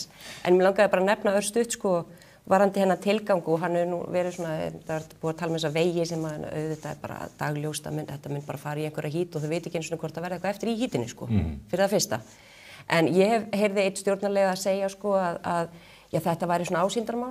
Það væri mikilvægt fyrir þjóðina að hún sæi að útgerðin vera að greiða X og þá það bara skilið eftir hvort það verði þá eitthvað eftir og hvað með þá allt hitt, hvað með neikvæð afleiðingarnar af því og það bara virðist ekki skipta máli og það auðvitað áhyggjuefni að ríkisstjórnin einhvern veginn sé til í að fara í rauninni í svona ásýndarmál sem þau hafa í rauninni bara orðað sjálf. En annað með fyrirsjónleikan, Hanna Katrín Friðriksson, atvinnuvegaráðherra, hún stígur fram eftir að ríkisstjórnin myndu og segir það fyrsta forgangsmál ríkisstjórnarinnar, það að tryggja 48 skerðingarlausa daga á strandveiðum. Það eru tæplega 1000 manns búin að sækjum að fá að stunda strandveiðar sem ekki margvæða, talsvert fleiri aðlar heldur en á síðustu árum. Og nú ráðherrann þegar veiðarnar og hafnar stíginn fram og segir við getum ekki tryggt þetta, við erum ekki með kvóta fyrir þessu. Hvernig munu stjórnvöld leysa úr þessu? Menn hafa átt réttmætar væntingar að þeir fengi að veiða skerðingarlaust í 48 daga og kallar þetta ekki bara á bótamál? Munum menn ekki bara eiga skaðabótarétt á yfirvöld sem að hafa engt á út á miðin og segja svo allt í plati, það er ekki til kvóti? Þetta er náttúrulega alveg með ólíkindum og ég tek undir að þarna var einmitt stigið mjög geist fram með mjög stór orð og bara auðvitað og hér til mjög réttmætar væntingar hjá fullt af fólki og mér sagt að þessi búið að reikna að það vanti þarna upp á hvað 15.000 tonn. Já, jafnvel 19.000. Já, ég meni 15.000 tonn hið minnsta eða eitthvað slíkt. Það er ekkert grín. Ég held að hafi ekki hugmyndum hvernig eigi að finna það? Ekki veit ég það. Hvernig ætlar þú að finna þetta, Sigurður? Ég veit ekki vegna þess að það er engin krafa gerð á mig í þessu sambandi þegar ráðherrann sjálfur, með minnið hún hafi verið þingflokksformaður minn, Bergþór Ólason, sem spurði atvinnuvegaráðherrann, Hönnu Katrínu, þetta í síðustu viku, hvernig, þá var nú standveiðitímabilið byrjað, hvernig þetta yrði leyst og hún viðurkenndi það bara á þingi að hún vissi það ekki. Það var svarið.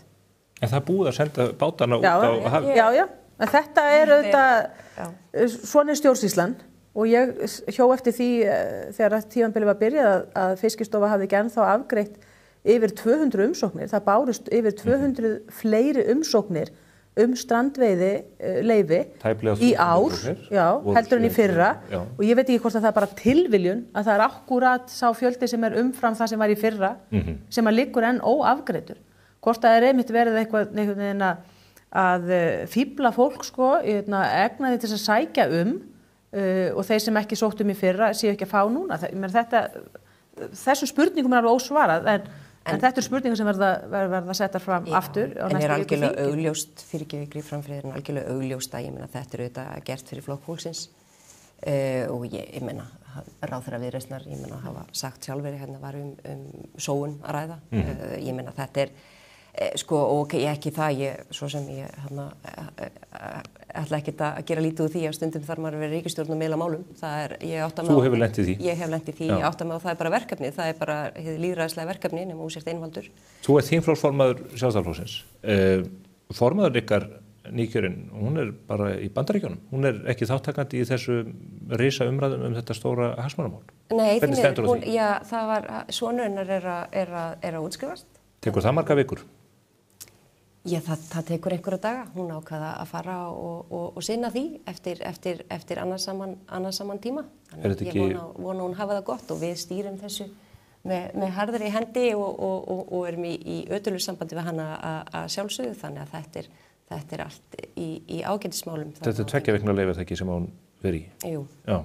Það hefur líka verið mikið skrifað það að hún hafa áhuga að skipta þér út. Þú varst ekki hennar liði á landsfundinum í febrúar. Er von á að það verði skófar á rassinum á þér í þinglok? Nei, rassinum á mér líður ágætlega, Nei, ég skil alveg þessa spurningu. Ég sé að hetjur lyklaborðsins úr herbóðum ríkisstjórnarinnar eru uppteknir af því að reyna að það sé allt í miklum glundróða í Sjálfstæðisflokknum. Óheppnasti Íslendingur skrifar lærða pislu um það.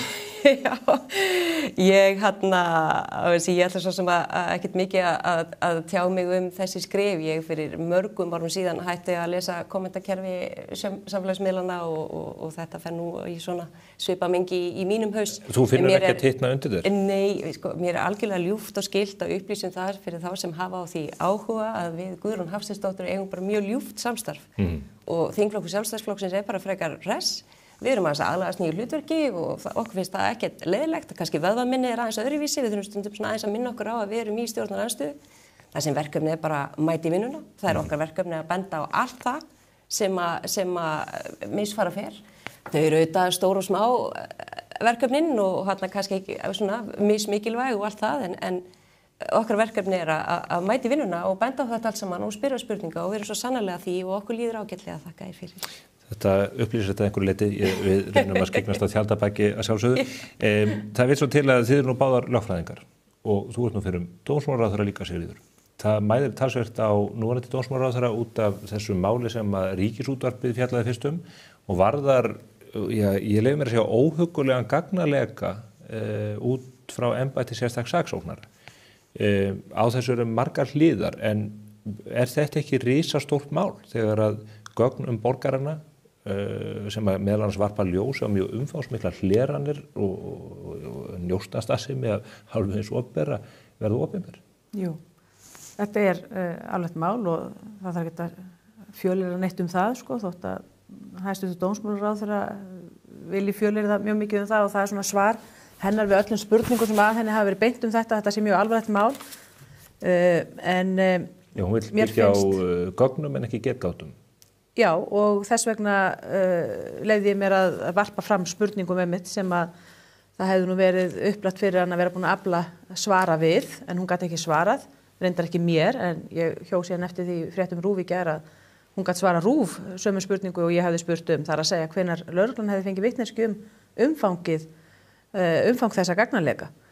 Og ég er ekkert að spyrja að því bara svona að ganinn til þess að hafa einhverja tímalínu til þess að leika með, heldur finnst mér að skipta máli að menn síðan svari því í framhaldinu hvað menn hafa gert til þess að ná utan málið þennan tíma.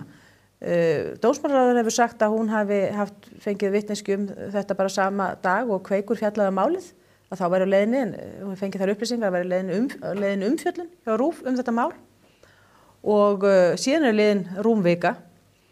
Og ég hefði nú nýtt þann tíma til þess að kafa aðeins ofan í málið og reyna að átta mig á þessu og ekki síst því hvað væri að gera í dag í ljósi þess að þessi gögn liggja þá núna upp á hjá RÚV, kannski víðar, ég veit það ekki, er eitthvað að skoða það, er eitthvað að rannsaka það, af því að þetta virðist marka má þessa umfjöllun, ekki bara varða sko sakborninga í eitthvað máli sem er svo sannarlega samt líka rétt fyrirverandi sakborningar, hvernig svo sem þeim málum lyktaði. Heldur virðast vera þarna líka bara gögnum bara fólk sem að koma ekkert neinum rannsóknum við. Og það er auðvitað óþægilegt fyrir það fólk ábyggilega að gruna það að það sé ykkur gögnum það á Glámbekk einhvers staðar. Þannig að mér finnst þetta skipta máli að menn skoði þetta og ég hef nú ekki verið, bara ítreka það og árétta, hef ekki almennt verið talsmaður þess að menn setja á laggirnar rannsóknarnefndir eða taki stórt upp í sig á vettvangi þingsins í stjórnskipunar og eftirlitsnefnd sem að ég held að samt að gegni mikilvægu hlutverki og menn eiga að nýta þann vettvang til þess að reyna að ná svona einhverju mynd á einhver mál. Og ég hvatti nú til þess líka þegar ég var dómsmálaráðherra og það stóð ekki á mér, ég held að hann hafi verið fyrsti ráðherrann sem kom og óskaði eftir bara opnum fundi við slíka nefnd til þess að ræða tiltekin mál. Þeir voru bara í beinni útsendingu, þannig að menn er að nýta þann vettvang. En ég segi samt sko, ef einhver tíman væri réttlega að nota ný lögum rannsóknarnefndir eða nýleg rannsóknarnefndir Alþingis, þá það einhvern veginn mál af þessum toga minnsta kosti sem að mér finnst þurfa sem gætu mögulega fallið þar undir. Það er að segja skoða verðina sem hafa fengið náttúrulega óboðslega miklar valdheimildir með lögum. En þeir verðist bara kasta þessu sína milli, sérst bara vera Sigríður Fríðjónsdóttir verðist vera að skoða þetta, Ólafur Þór Hauksson að skoða sínu vettvangi og dómsmálaráðherra að velta þessu fyrir sig og hún er nú fyrir starfsmaður ríkissaksóknara. Já, svo finnst mér... Þetta bara eins og einhver hringekja. Já, svo finnst mér kannski áhugaverð nálgun ef menn ætla að halda henni sérstaklega á lofti að auðvitað beri þeir ábyrgð sem stálu gögnunum að sjálfsögðu og það þess vegna sem að ég hef einmitt spurt hvernig mátti það vera að það leiddi ekki til neinar ákæru á sínum tíma þegar að lítill ángi greinilega af þessu máli rataði inn á borð ríkissaksóknara. Og það margt í þessu. Ég var að rifja það upp og menn hafa rifjað upp í fjölmiðlum, það auðvitað búið að breyta núna reglum símhleranir. Það búið að þrengja verulega heimildir og forma betur framkvæmdina hvernig símhleranir eiga að fara fram. Símhlustun heitir þetta nú í lögum. Það var gert árið 2016. En það var þó strax 2012 sem Ögmundur Jónasson lagði fram frumvarp breytingu á þessum lögum á sínum tíma. alveg örugglega í því, ég var náttúrulega ekki að þingi þá, en í þessu andrúmslofti þar sem að menn auðvitað sakborninga voru að benda og verjendur á að misbrestur hefði orðið á símhlustunum. Og það var lagt fram frumvarp sem ekki fékk framgöngu á þinginu. Og akkur skyldi það vera? Já, það má bara kannski draga þá ályktun af þeim umsögnum sem að bárust málið á þeim tíma sem ég bara skautaði nú svona fljótlega yfir að sko kerfið allt saman lagðist gegn því sko. Kerfið lagðist gegn því. Já, kerfið lagðist gegn því og þá einhvern veginn hafa sko einhverjir stjórnmálamenn lippast niður vegna þessa.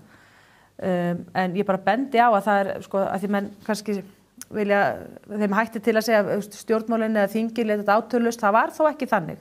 Það fór einhver umræða þarna þetta, en menn einhvern veginn treystu sér ekki á þessum tíma. Andrúmsloftið var náttúrulega gallsúrt á þessum tíma. Í mörg ár. Þetta var brjálæði. Það var brjálæði hvernig menn lifðu sér. Nornaveiðar, hvernig menn með miklar valdheimildir lifðu sér að tala, stjórnmálumenn margir líka, heldu auðvitað bara olíu á þann eld, kynntu undir og það er kannski svona helst þessi, og mér finnst bara menn ofta ekki hafa dregið sko lærdóm af þessu tímabili.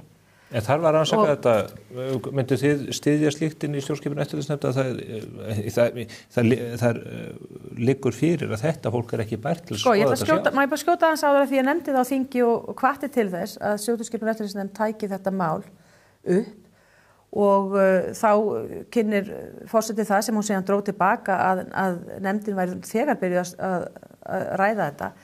En þá var það því miður þannig að máli var strax komið í pólitíska skotgrafi fyrir viku síðan að það hafa meirihluti nefndarinnar sem ríkisstjórnar meirihluti sem hafði verið að eiga óformlega fundi og ræða þetta í stað þess bara að taka þetta opinberlega upp á fyrsta fundi nefndarinnar þar sem formaðurinn er og öll nefndin saman að þá er þetta strax komið í einhverja pólitíska skotgrafi sem ég skil ekki akkur þessi ríkisstjórnar, þessi nýju þingmenn, akkur þeir að samsama sig þessum, að maður segja, skýta málum úr fortíðinni. En það gerir þetta líka miklu viðkvæmara nú til dómsmálaráðherra er gaman samstarfsmaður þessa fólks. Það er líka atriði sem hún þarf auðvitað að gæta hvort að það geti verið þannig að henni,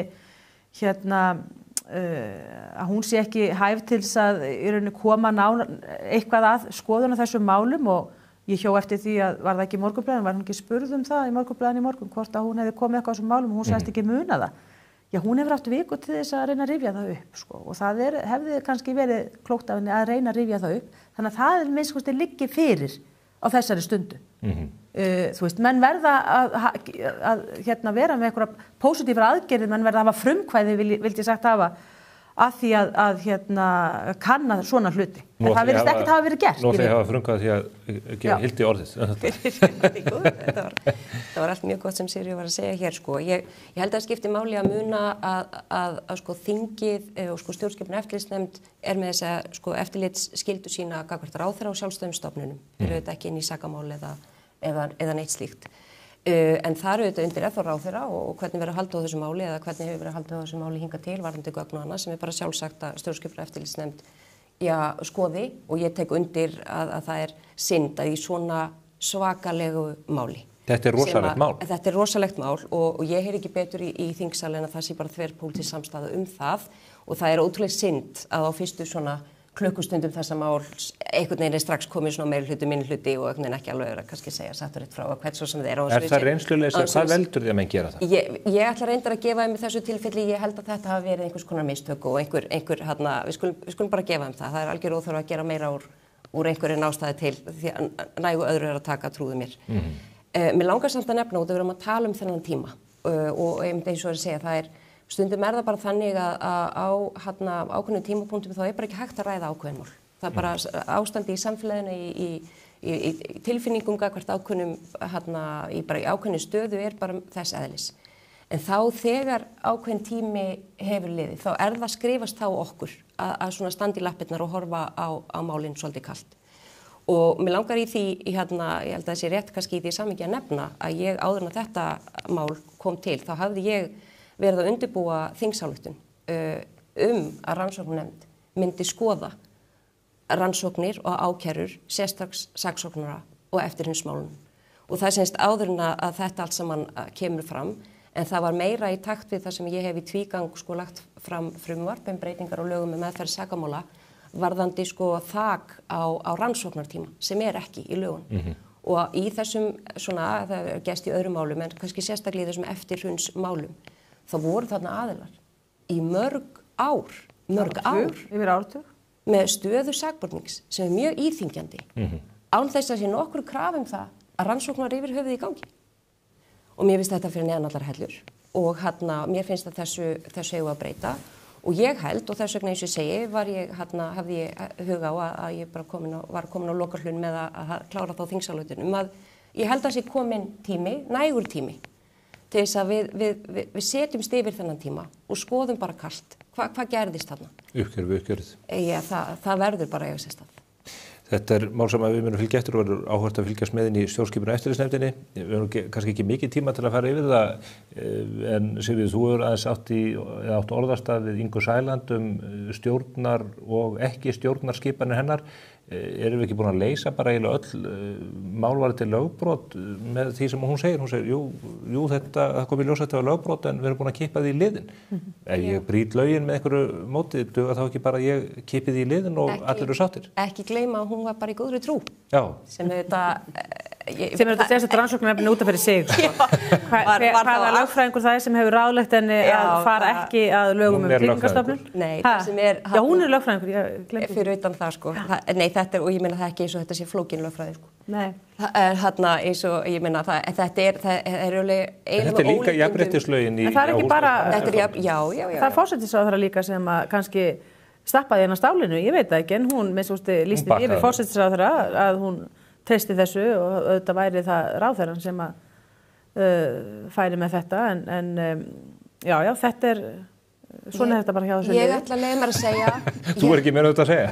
Ég ætla að leyfa mér að segja mér finnst þetta líka einn ángi af þessu virðingarleysi gagnvart þinginu og sko forsætisráðherra var til dæmis spurð bara, það blasir við að hér sé verið að brjóta lög sko. Ráðherran í skjóli sko þín að brjóta lög og hún kemur í pontu Alþingis og segir, já nei, hún ætlar sér að breyta þessum lögum einhvern tíma, þannig að þá bara þurfum við ekkert að fylgja lögum í landinu. Og svo er þetta pólitísk nefnd og svona, en þetta er þetta kannski samt líka varpa ljósi svolítið á stjórnarskipanir fjármálaráðherra vegna þess að hann hefur sett sér reglur um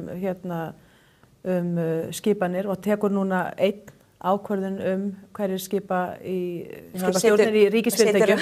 Við alla borðsendana. Já, og skipar valnefndir og svona og þetta er mikið metnaðarmál hjá þessari verkstjórn eins og þau kalla sig að það sé ekki pólitískt skipaðar nefndir þótt að Inga hafi talið að sérstætt metnaðarmál og markmið hjá sér að skipa pólitískar nefndir.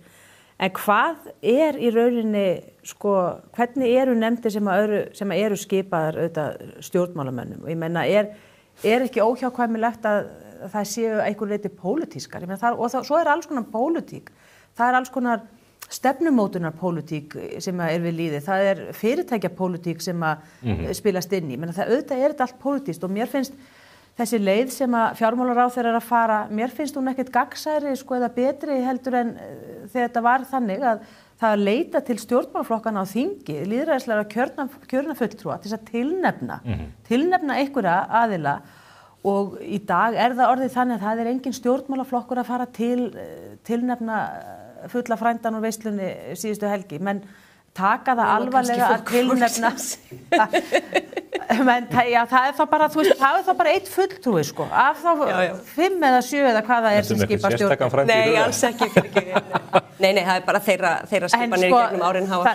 Þannig þetta finnst mér, og svo þegar maður horfir á þessar skipanir frá fjármálaráðherra núna, þá sér maður þetta er allt viðreisnar fólk úr hans flokki, nátengt, sem að hann hefur valið. Það var þetta mjög áhugavert að sjá að þegar hann skipaði nýja stjórn Landsvirkjunar þá skipti hann allri stjórnin út. Það þykir nú almennt ekki mjög gott fyrir stjórnir fyrirtækja að það komi hverjir sitja þar, ég meina fyrrverandi sendiherrar, þú veist, og ég meina, ég veit ekki, er þetta fólk með sérþekkingu á verkfræði eða sölusamningum á raforku og hvað þetta er? Ég meina, og svo horfir maður á þennan lista sem hefur bara hluta verið birtur af RÚV lista yfir umsækjendur eða þá sem að lögðu nöfn sitt í púkið, einhverja 400 einstaklinga. Ég skil nú ekki akkur ekki búið að birta þann lista allan, en RÚV hefur byrt nokkur nöfn. Maður svona velti fyrir sér, býtu, hvað gátu menn séð að þessu manni sem lagði nöfn sitt í púk? Hann virkilega verri heldur en þessi sem að settur í þessa stjórn? Þetta svona, þetta vaknar með ýmsar spurningar, þannig að ég ekki, þetta þarf að skoða miklu betur. Ég ætla örstuðt bara að fá að klára punktinn þetta með vanvirðingunum gagnvart þinginu. Að eftir að bara svo í botni það svo það miskilist ekkert. Að sko þegar Kristrún kemur í pontu gagnvart þingheimi og segir já þetta allt hið eðlilegasta mál sem það sjálfsögðu var ekki og blasti við. Heyrðu, svo líður einhverjir klukktímar eða einhverjir dagar og fjölmiðlaumfjöllunin sko eykst og þá þessu sjálfsögðu breytt. En sko þinginu gefur einhver útskýring á hvað breytist? Eftir stendur orð forsætisráðherra að þetta sé allt í lagi og svo haldinn einhver blaðamannafundur, einhver fréttatilkynning send og eins og var í tilfelli Sigríðar Andersen í gær, hún spyr dómsmálaráðherra, fær ekki svar og svo svarar hún RÚV sömu spurningu 3 klukktímum seinna. Þetta við höfum séð þetta stef margoft og það ekki að við séum með eitthvað mikilvægt brjálæði og áttum okkur alveg á því að þau eru í ríkisstjórn og það þarf ekki að bera allt undir okkur, alls ekki. En við sitjum á Alþingi Íslendinga, löggjafavaldinu og þau eru framkvæmdavaldi og það skiptir máli. En þau sitja í skjóli Alþingis og það svona blasir við að þeim finnst það eiginlega bara að vera svolítið fyrir þeim. Það sé eitthvað sem að skipti engu máli og ég hef áhyggjur af því. Það er ekki góður bragur af því þó ég taki ekki dýpra í árinni og við sjáum þetta stef margoft en við reynum bara að benda á það og minna á að það verði að tala við okkur líka. Það er bara hlutverkið. Fyrsta grein stjórnarskrárinnar, Ísland er lýðveldi með þingbundinni stjórn. Þakka ykkur kærlega fyrir komuna. Hildur Sverrisdóttir og Sigríður Andersen. Óska ykkur góðrar helgar. Sömuleiðis, takk. Þetta eru marathonumræður pólitíkina. Við ætlum að venda hvað okkur í kross. Hingað er komin til okkar Jón Magnússon, hæstaréttarlögmaður. Við ætlum að ræða mál séra Friðriks Friðrikssonar. Það er ekki öll kurl komin til grafar þar. Fylgist þið með. Vantar þig bílavaraluti? Á polsen.is finnur þú bílavaralutina út frá bílnúmeri. Velur viðeigandi varaluti og pantar. Við sendum all land. Polsen.is. Meira leikið íslensk sjónvarpsefni en nokkru sinni fyrr. Þú getur rekið. Þú getur ekki rekið mig. Þetta ári yngri ég sko. Ef það verið svona heimsmeistaramót, þá myndi hann bara setja heimsmet í bara að vera meistari, þú veist. Nú ætla ég bara að taka límið það þessi gegn. Hvað fucking snild er þetta? Í hvað snild er eiginlega að leggja mig? Hvað segir þú, Lubbi minn? Þetta er svo spennandi. Hágæða íslenskt barnaefni. Komum, við getum þetta.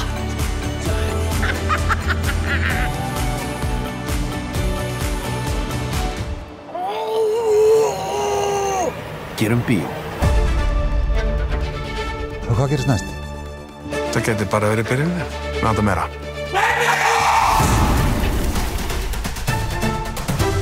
Freyja, Tómasdóttir. Fannst ykkur dáin í nótt, einhver kona? Þannig ég er ekki að ímynda mig neitt. Nei, ég myndi ekki segja það. Hrindur á lögguna, helvítis tíki. Ég sinni á. Þú kokka matinn og ég kokka bækurnar.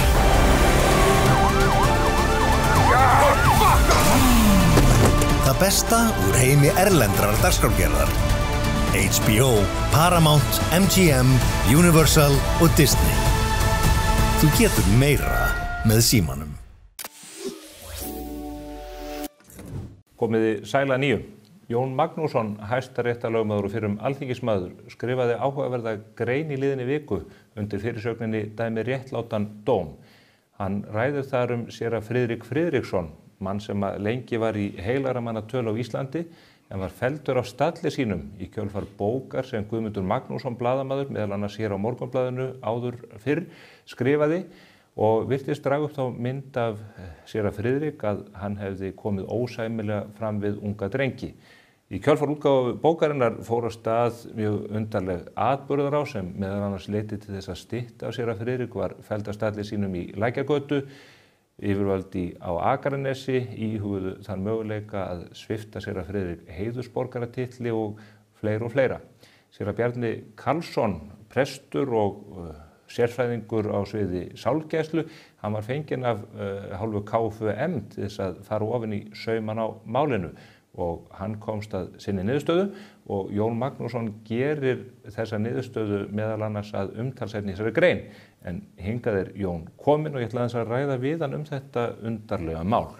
Blessaður Jón. Komdu sæll. Þú ritar þessa... Gleymdi Sigrúnu Júlíusdóttir sem var með séra Bjarna í þessu... Já, Sigrún Júlíusdóttir sálfræðingur sem að vann að þessari greinagerð. Með séra Bjarna, já. Förum að þessi yfir greinagerðin og eftir en... Já, ég þekki hana ekki. Nei, við förum yfir hana hér á eftir og innihald hennar sem að við höfum aflað hér. Það sem að mig langar til að ræða við þig kannski í fyrsta leið þessi bók þegar hún kemur út. Þú ert gamall KFUM-ari og hefur lengi haft séra Friðrik í hávegum. Hvernig var þér við þegar að Guðmundur gefur bókin út? Já, þetta svona dæmigert svona bæjarslúður, það hvað og hvernig eitthvað hefði gerst, í upphafi 20. aldarinnar. Og ég meina samskipti kallmann nú með töluvert öðrum hætti heldur en núna og þannig að það var ekkert óalgengt að kallmenn kystust þess vegna á munnin í den tíð. Það var til fræg saga því og réttum minni mig að það voru tveir menn sem hittust einu svona ári bara í réttum og þeir tókust í faman og orðnir góðglaðir og svo var nú svona drulla þannig að þeim skiplaðist eitthvað og duttu og þá sagði annar þegar hann reis upp Anskotin hafið það, ég sem ætlaði að kissa þig miklu meira elskan mín. Og ég meina það var ekkit kynferðislegt á bakvið þetta var bara svona fagnaðarlæti. Og ég meina þannig var, það nefnilega svo varhugavert oft að taka það sem gerðist fyrir 50 árum eða 100 árum og ætla að setja það inn í myndina eins og umgengni fólks í dag.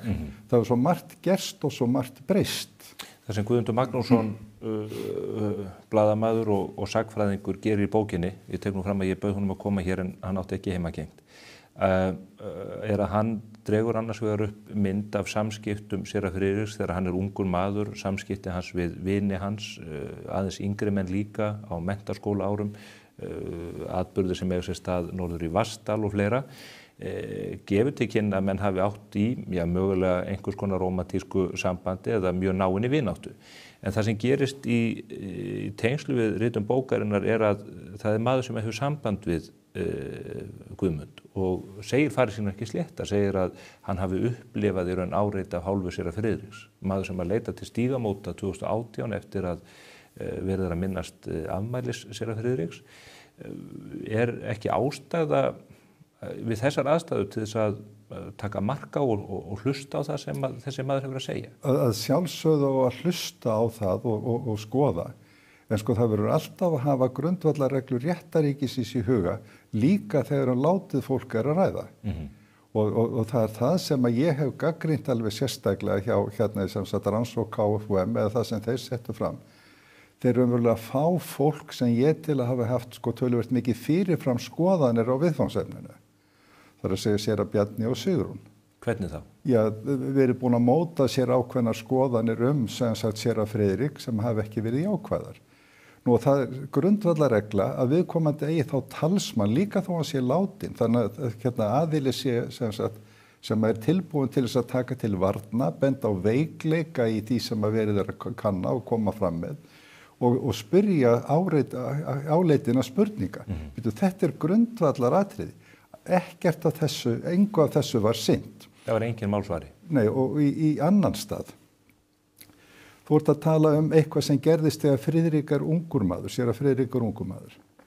Nú síðan það sem að verður að fjalla í skýrslu Sigrúnar og séra Bjarna, eftir því sem ég best veit, að það eitthvað sem gerist eftir að Friðrik orðinn háaldraður maður, blindur að hluta til hreyfihamlaður.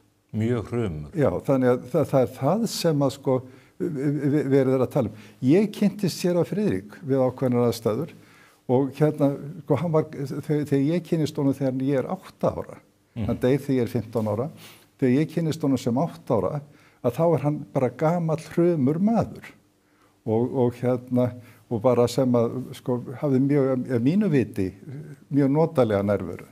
Þú reyndar lýsir þessari grein dálítið athyglisverðri atburðarás þar sem að maður hefði ætlað einmitt að maður sem hefði haft illt í huga gagnvart ungum dreng hefði getað komið vilja sínum fram. Geturðu aðeins sagt? Já, sko, að vísu var ég náttúrulega með mislinga og þannig að ég fæ sem sagt, sko, sér að Friðrik gengur úr herbergi og rúmi, þannig að ég settur raunverulega í einangrun í herbergi sér að Friðrik sem það eina sem að sko var þannig laust og eftir þess. Já, í Vatnaskógi. Já. Þórður Möller var þá hann var nú sko geðlæknir, þannig að hann var nú kannski ekki sérfræðingur í mislingum, en fór alveg hamförum yfir því að það einangra mann og helst að koma honum í burtu.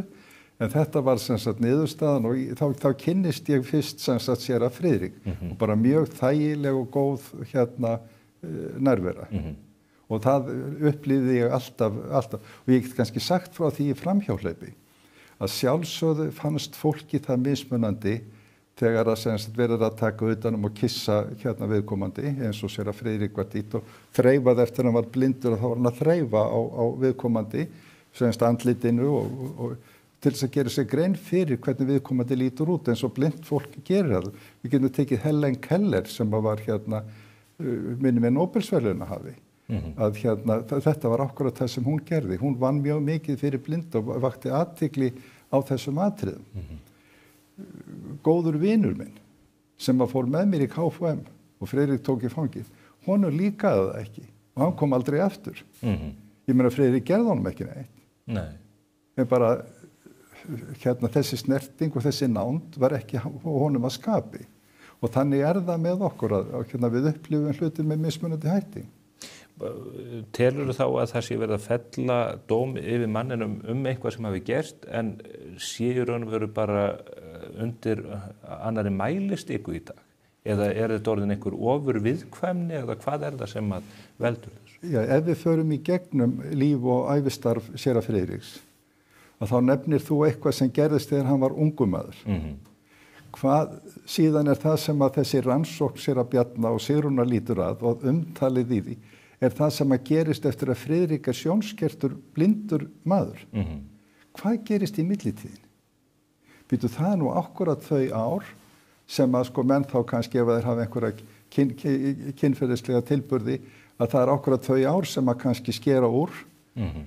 Nú, hvaða saga sögð af séra Friðrik á þessum 50-60 árum sem líður þarna á milli? Ekkert annað en það að hann æskulisleiðtogi, hann virtur af öllum og allir forystumenn í íslensku samfélagi standa saman það að það sé bara sko hneisa, það sé ekki til stytta af honum og þeir binda samtökum það að reisa þessa styttu. Og það eru menn eins og Ólafur Thors, það Einar Olgeirsson sem þá forystumaður Sósíalistaflokksins, það Gylfi Þ. Gíslason, það Sigurbjörn biskup, það eru allir forystumenn og fyrirmenn þjóðarinnar sem standa þess að fara fram á það. Þessir menn hefðu aldrei gert það, hefði verið einhver kvittur uppi það að séra Friðrik væri að leita á ungmenni eða annað fólk eða eitthvað slíkt væri upp á borðinu. En var slíkt í þessa dag ekki einmitt þaggað mjög niður? Höfum við ekki einmitt sem samfélag farið aðeins frá svona þessari þöggun eða það sem að lokin haldið bara eilíflega á pottinum? Ég meina séra Friðrik í nánu sambandi við mikinn fjölda drengja í gegnum sitt líf. Það engin saga sem lítur að einhverju ósammeilegu hans fari á þessum tíma. Við höfum fjölda mönnum sem að sko voru foringjar, störfuðu mjög náið með séra Friðrik, aldrei kemur nokkuð fram hjá einum eða neinum, hvað sem að þöggun líður.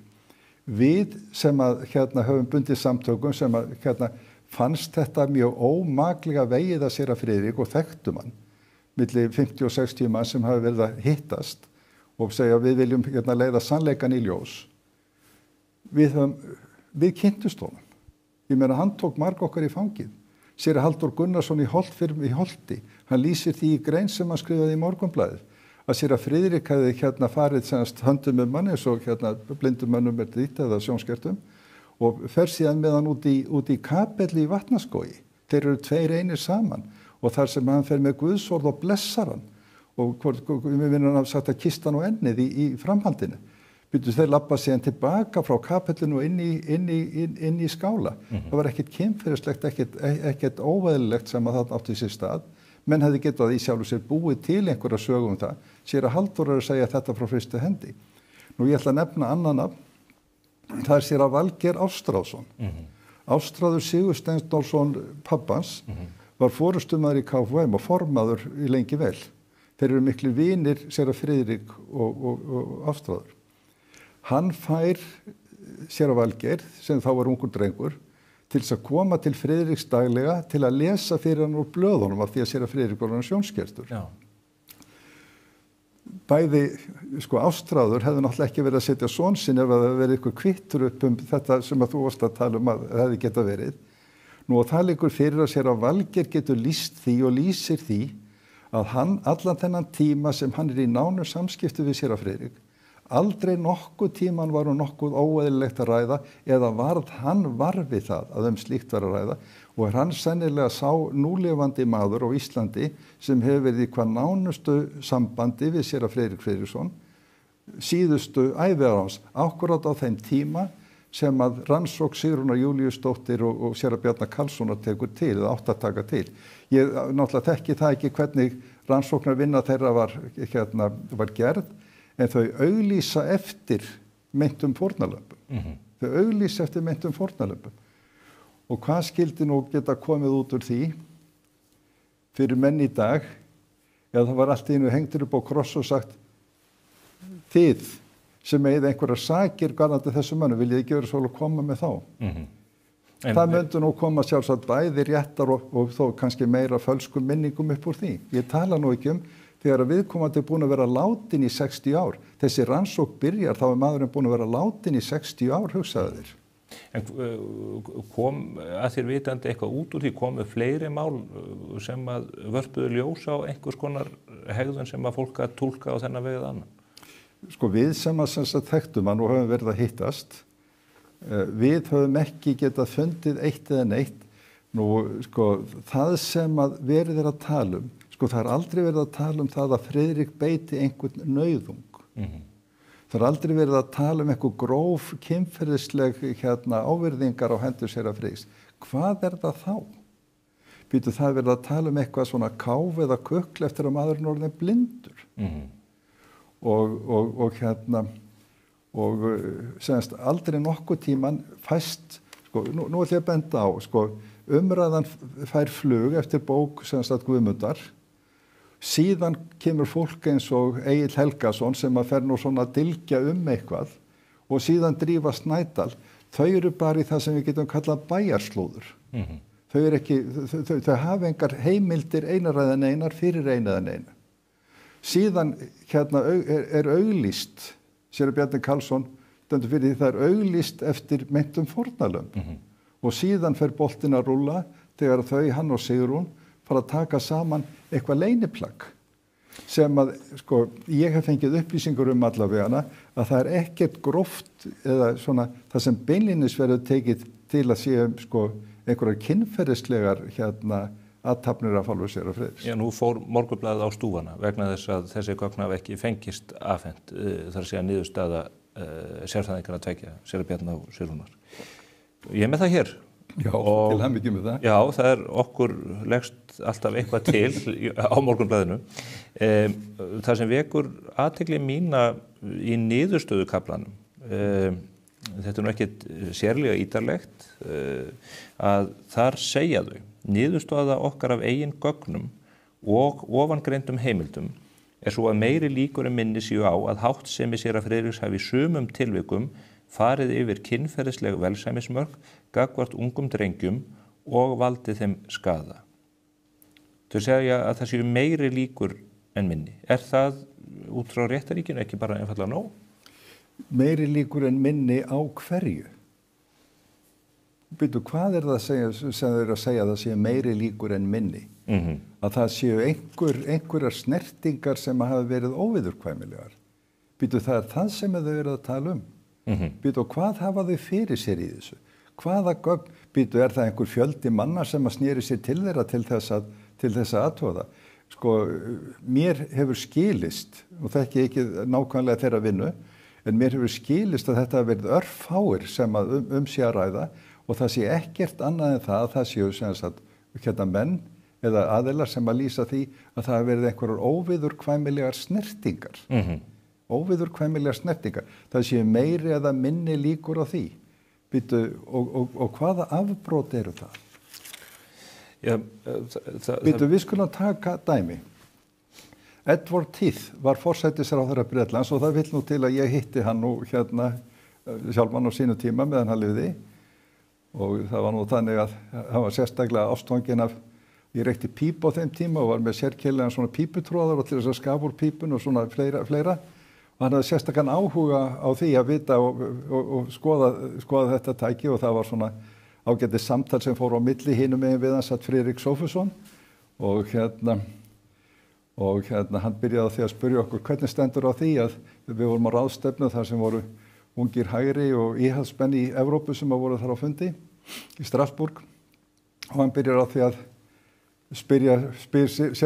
spyr Friðrik Sófusson hvernig stendur á því að menn eru að ganga í félög ungra íhaldsmann í dag er það til þess að leita sér að maka eða eitthvað þess áttar en Edward Heath var pippakall Alla tíð og spilaði á piano. Og þá sagði Friðrik Sófusson, já, miðað við eigin reynslum finnst þér að það gefi góða raun.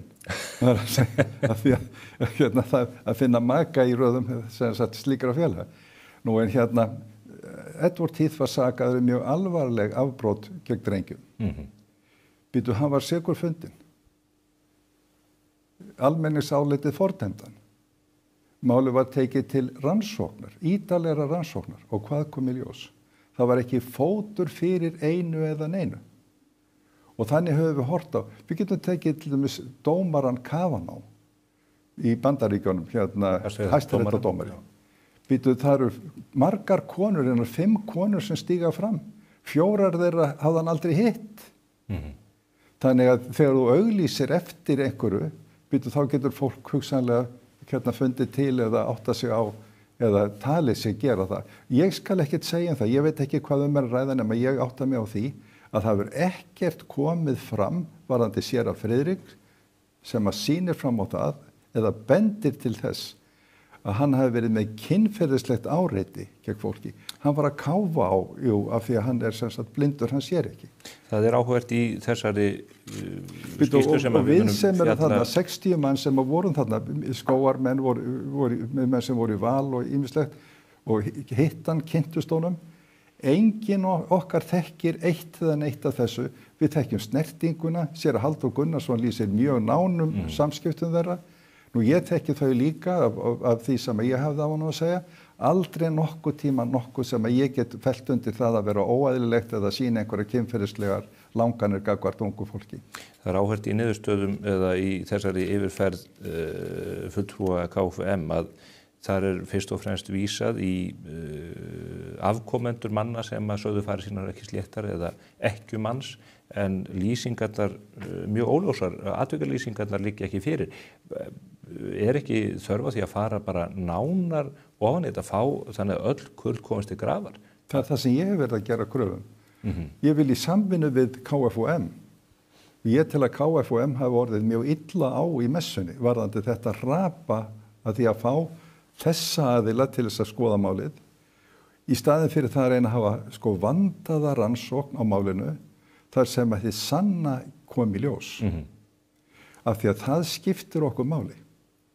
Séra Friðrik Friðriksson var mikilvirkasti æskulýðsleiðtogi Íslands á síðustöld. Býtu eftir hann liggja óbrotgjarnir minnisvarða. Við höfum knattspyrnufélagið Val, við höfum KFUM, við höfum Karlakonur fóstbræðra, við höfum Hauka í Hafnarfirði, við höfum Væringja skátafélagið, bara svona sem dæmi. Býtu margir ungir drengir sem átt ekki möguleika á því vegna fátæktar að komast í eitt eða neitt æskulýðsstarf. Það var fyrir séra Friðrik og það sem hann gerði, sem gerði það verkum að æskan í Reykjavík og víðar náði það að fá svona, eiga möguleika á því að vera með sínum jafnöldrum og það flokkaðist ekki niður í rík og fátæka. Það er búið að taka styttun á stalli, ég nefndi þetta með Akranes kaupstað og annað. Ef að niðurstaðan er svo að þetta að málið liggi ekki eins og haldið verið fram, hvað er til ráða? Er ekki búið að rústa mannorð Friðriks hvort heldur sem er? Jú, það var eins og með Edward Heath, mannorði hans var rústað. Það hefði verið endurreist. Og við sem sagt, erum lærisveinar hérna, eða sem sagt KFUM-menn og aðhyllumst hérna, kristna kenningar, að hérna, við náttúrulega metum það sem að Jesús sagði, síðasta sem hann sagði við Pílatus, að hann var í heimi borinn til að bera sannleikanum vitni. Við erum að leita sannleikans. Við erum ekki að reyna að búa til einhverja líf, við erum að leita sannleikans. Sannleikurinn sem við höfum fyrir augunum. 60 mann sem umgengust séra Friðrik voru virkir í KFUM starfi og þess vegna í val. Við höfum þá sög að segja að það var ekkert athugavert við eitt eða neitt sem að séra Friðrik gerði. Jú, það voru nánar snertingan að kisti unga drengi og hefur kannski farið yfir þau mörk sem að kannski núna eru viðurkennd, en þótti ekkert athugavert við á þeim tíma. Ég var aldrei var við neitt. Séra Valgeir Ástráðsson, sem að segast umgengstan, mætti daglega til hans, var aldrei var við neitt. Séra Halldór Gunnarsson lýsir því með hvaða hætt og hvernig þetta var. Vitu, hvað vilja menn fá marga vitnisburði? Hvernig stendur á því að á 60 ára tímabili þá er enginn sem að gerir eitt eða neitt eða hefur eitt eða annað fram að færa það að framkoma séra Friðriks hafi verið óeðlileg. En þetta mál kemur auðvitað líka mjög seint upp, þannig að mjög stór hópur þeirra sem átti í samskipti við Friðrik á þessum 60 ára ramma sem þú nefnir, er bara fólk sem er einnig fallið frá. Já, það okkur fækkar. Já, það er lífsins gangur. Já. Hefur þú trú á því að KFUM muni taka þetta mál upp? Já, sko, ég bara vona það að þeir vilji líka leita sannleikans. Annað væri á skjön við það sem er grundvallar atriði í starfi og áherslu atriðum KFUM. En liggur fyrir formlegt erindi hjá þeim eða hvernig er það? Já, nú veit ég að séra Valgeir og jáfnvel fleiri hafa komið slíku á framfæri á aðalfundum KFUM. Eitt sem ég velti aðeins fyrir mér, að því að við lifum umbrota tíma í mörgu tilliti. Það er alltaf umbrotatímar. Það eru umbrotatímar alltaf, en eitt af því sem maður fann fyrir og kannski þegar þessi bók Guðmundar Magnússonar kemur út, að þá er þessi slaufunamenning, þessi vókismi sem mikið verið fjallað á fullu. Það er verið að fella menn af stalli fyrir ótrúlegustu mál víðum Evrópu, ef að menn höfðu haft, jafnvel stórmenni mannkynssögunar haft einhver óviðkvæmul ummæli á 17. og 18. öldum þrælahaldið annað, þá skildu þeir víkja af stalli. Ég veit ekki betur en að Nelson flotafóringi eigi helst að víkja Trafalgar torgi að mati margra. Síðan hefur orðið dálítil pólun í þessu. Það má segja að þessi vók menning öll hafi að einhver leyti beðið skipbrot.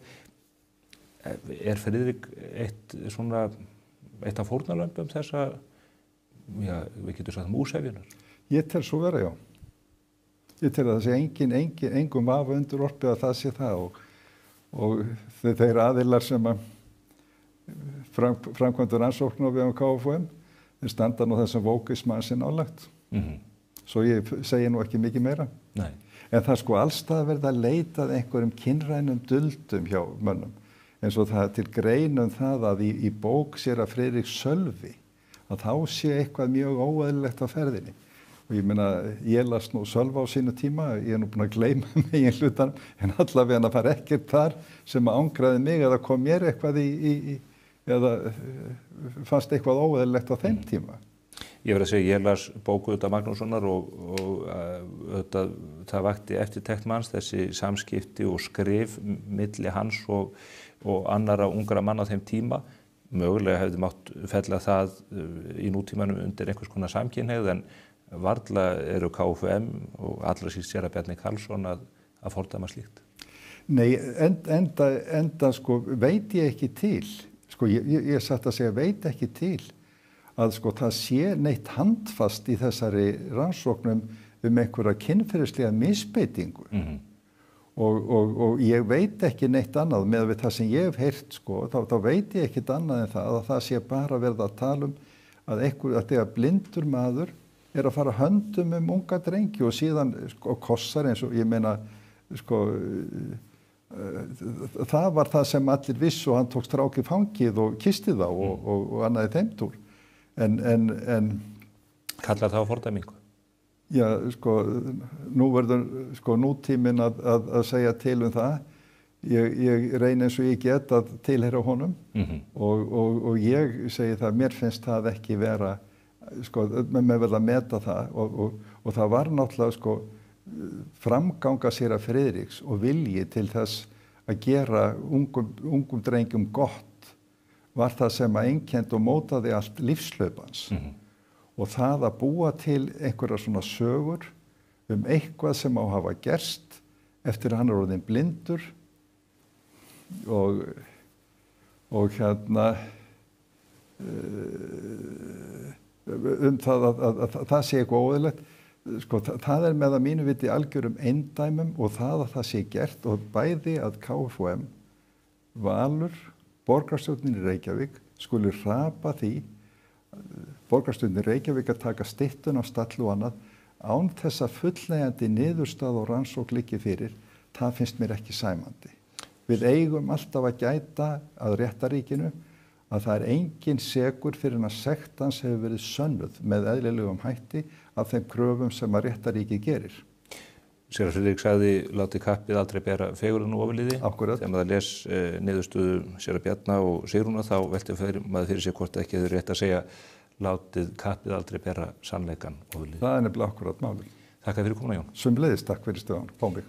Þá er ekki meira á vettvangi spursmála þennan föstudaginn, en ég vil þó í lokin minna ykkur á bókaklúbbinn okkar góða. Við erum þessa dagana að fara í gegnum Kúbudeiluna 1962 eftir Max Hastings. Það er ótrúlegt að fara í gegnum þetta rit og eiginlega með glerugum samtímans og þess sem við erum að horfa upp á í samskiptum þjóða í milli Bandaríkjaforseta, Rússlandsforseta og nú síðast þessi óskaplegu átök í Pakistan og Indlandi, þar sem fjölmennasta og 5. fjölmennasta ríki veraldar berast á banaspjótum. Hvet ykkur til þess að gangi í klúbbinn á heimasíðu spursmála á mbl.is og vera með okkur í þessu góða verkefni. Annars býð ég ykkur góðrar helgar og hlakka til að sjá okkur hér að viku liðinni.